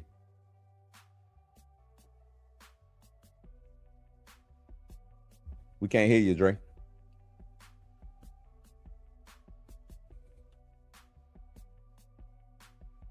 Oh, my bad. There Oh, you you go. can't hear me. Oh, yeah. My son called, but yeah, I clicked off of that and put to the actual, yeah. But they still ain't fix his LASIK. He gotta have LASIK. Can the man get LASIK? Y'all saying that they didn't make the money. Let him make some money so he can go get LASIK. But now, I don't know what to. I think it's gonna be like. I think it's gonna be a lot sadder. You know what I'm saying? Of what people think. I don't know. I don't know. You know what I'm saying? I don't I know. think, and to end it, I think this will be a sleeper movie of the summer. I think a lot more people are going to be leaving the summertime talking about this movie. You know what I'm saying? Like, Yeah. I don't think it's just going to fly under the radar. I think people will talk about this movie. Like I said, if the movie end up being good and it's almost like Thunderbolts was surprisingly a good movie. I didn't think it was going to be a good movie. It was a good movie. It had some things and stuff like that I really liked in there, especially when you start talking about depression, anxiety, you know, when you feel inadequate in what you're doing and stuff like that. There was a very good themes in there, you know, and then you add the superhero portion onto it, you know, like you said, Blue Survivor's Guilt. If I'm going through Survivor, you know how many good movies you can make just off of survivor's guilt and loss? Like, you know what I'm saying? And why you're being reckless, because most of the heroes are super. Iron Man 2 was about a reckless dude going through the emotions because he should not be alive. Right. And he learned that he was slowly killing himself. Slowly dying because of him trying to save himself. You know what I'm saying? So, you know, it's again, I'm going to go see these movies. I'm going to judge them based on what I see. Everything ain't gonna be Sinners. Everything ain't gonna be Avengers Endgame or Infinity War or Thor Ragnarok or whatever. But let me see it. Let me see it. Let me see what I you're try to talking judge about. movies to themselves or to you know what I'm saying? Like, okay, Superman came out. I judge Supergirl based off of Superman. Like, I try not to make it towards anything Marvel because that over there is that over there, this over here is over here, right? And that's not fair. And I like what Black Beast said about he set out Thunderbolts for the first week until word of mouth. I think you should do that with every movie. Yeah, I think you that's don't have fair. to run and go the first week to go watch a movie just because. Hell, sit out, see what the discourse is. Go to certain people that you trust. Hey man, you went and saw that? Was it good? And if that person said that it's good, then go ahead. You know. Yeah. F1. I went to go see the second week because everybody was saying it was good. And then when I got into the movie, I had a great. I like cars, so I had a great time, especially F1, Indy. Yeah. So I was in my zone. The story was good, but not great. But everything else was, made up for some deficiencies that I seen as far as the storytelling. Other than that, I had a great time. I gotta take my son home. All right, man. The way is, I'm not mad at anybody sitting out waiting to the second week, third week of a film. I'm not. These tickets is high, man. The rent's too damn high. Like it's exactly. But yeah, let's wrap it up. Yeah, man. Like I was saying, I didn't know I was mute. TMZ propaganda. I had seen a lot of propaganda coming from TMZ, and I called them out on it. You know what I mean? Just the way that stuff, most of you got it. All I'm saying is, please be careful with narratives. Yeah. Don't get caught up in the narrative. Judge a movie, judge a book, but judge all of that on your own accord. Not what everybody else is saying, because I'm going to tell you wait a that minute. Michael Jackson is the what? I ain't saw F1 yet. I meant to watch it, but what is that? What are you? Man, ban him for 50. Bro, ban him for 50 months. Ban him for 50 months right now. Ban him for 50 months. What the whole? You know what? This has been another episode of the Blur AF. Cuz over here tripping. And He said I the gotta go take 4D. my son. I gotta take my son home. I gotta go get my. Alvin, I need to go watch it in daughter. 4D, Alvin. Nah, I don't want to watch it. 7 MC, what's up, man? I don't want to watch none of that. Oh, I'm man, good. that is crazy. He's on his own. He's on his own with that one. He's on his own. But put it in the hot box. Yeah, put him in the hot box. Put him in the hot box. Hey, he in the hot box, daddy. long as it ain't 4D.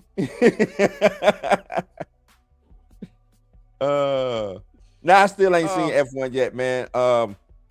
Every time I sit down to watch it, something happens, man. I'm gonna watch it. I'm gonna get done. I'm gonna tell you this. I'm not the biggest car guy. I'm just not big enough. I remember going to see, and I know we got Red Dre. Like, man, look, we gotta wrap this shit up. I went to go see Fast and Furious Part 1. I'm fresh out of boot camp. I'm in Chicago.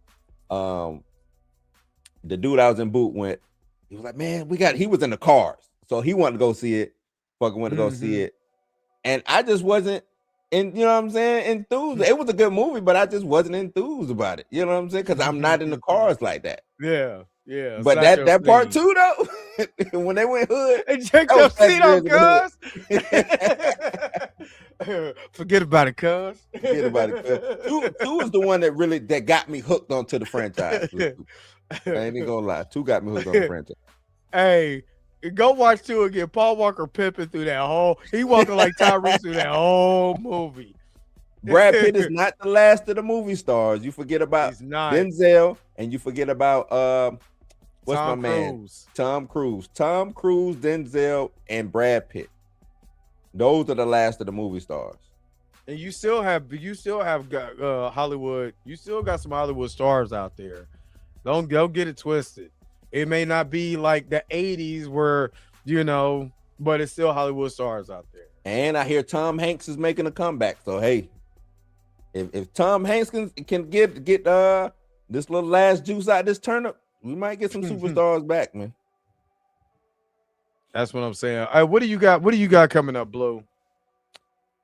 Hopefully I can get some Blues news going on tomorrow but we might end up shooting because they had to. We were supposed to shoot today, but luckily we didn't, and we got a chance to do this. But if not, I'll be doing some Blues news tomorrow, man. I'm working on a video also called the most millennial black movie of all time. Yeah, I'm trying to the most the most millennial black movie of all time. Of all time, yeah. I got you. I got you. So I will be back in the morning. It was a long. I worked this whole weekend, bro. Put in work, so I ain't got to worry about nothing when I go down to Florida.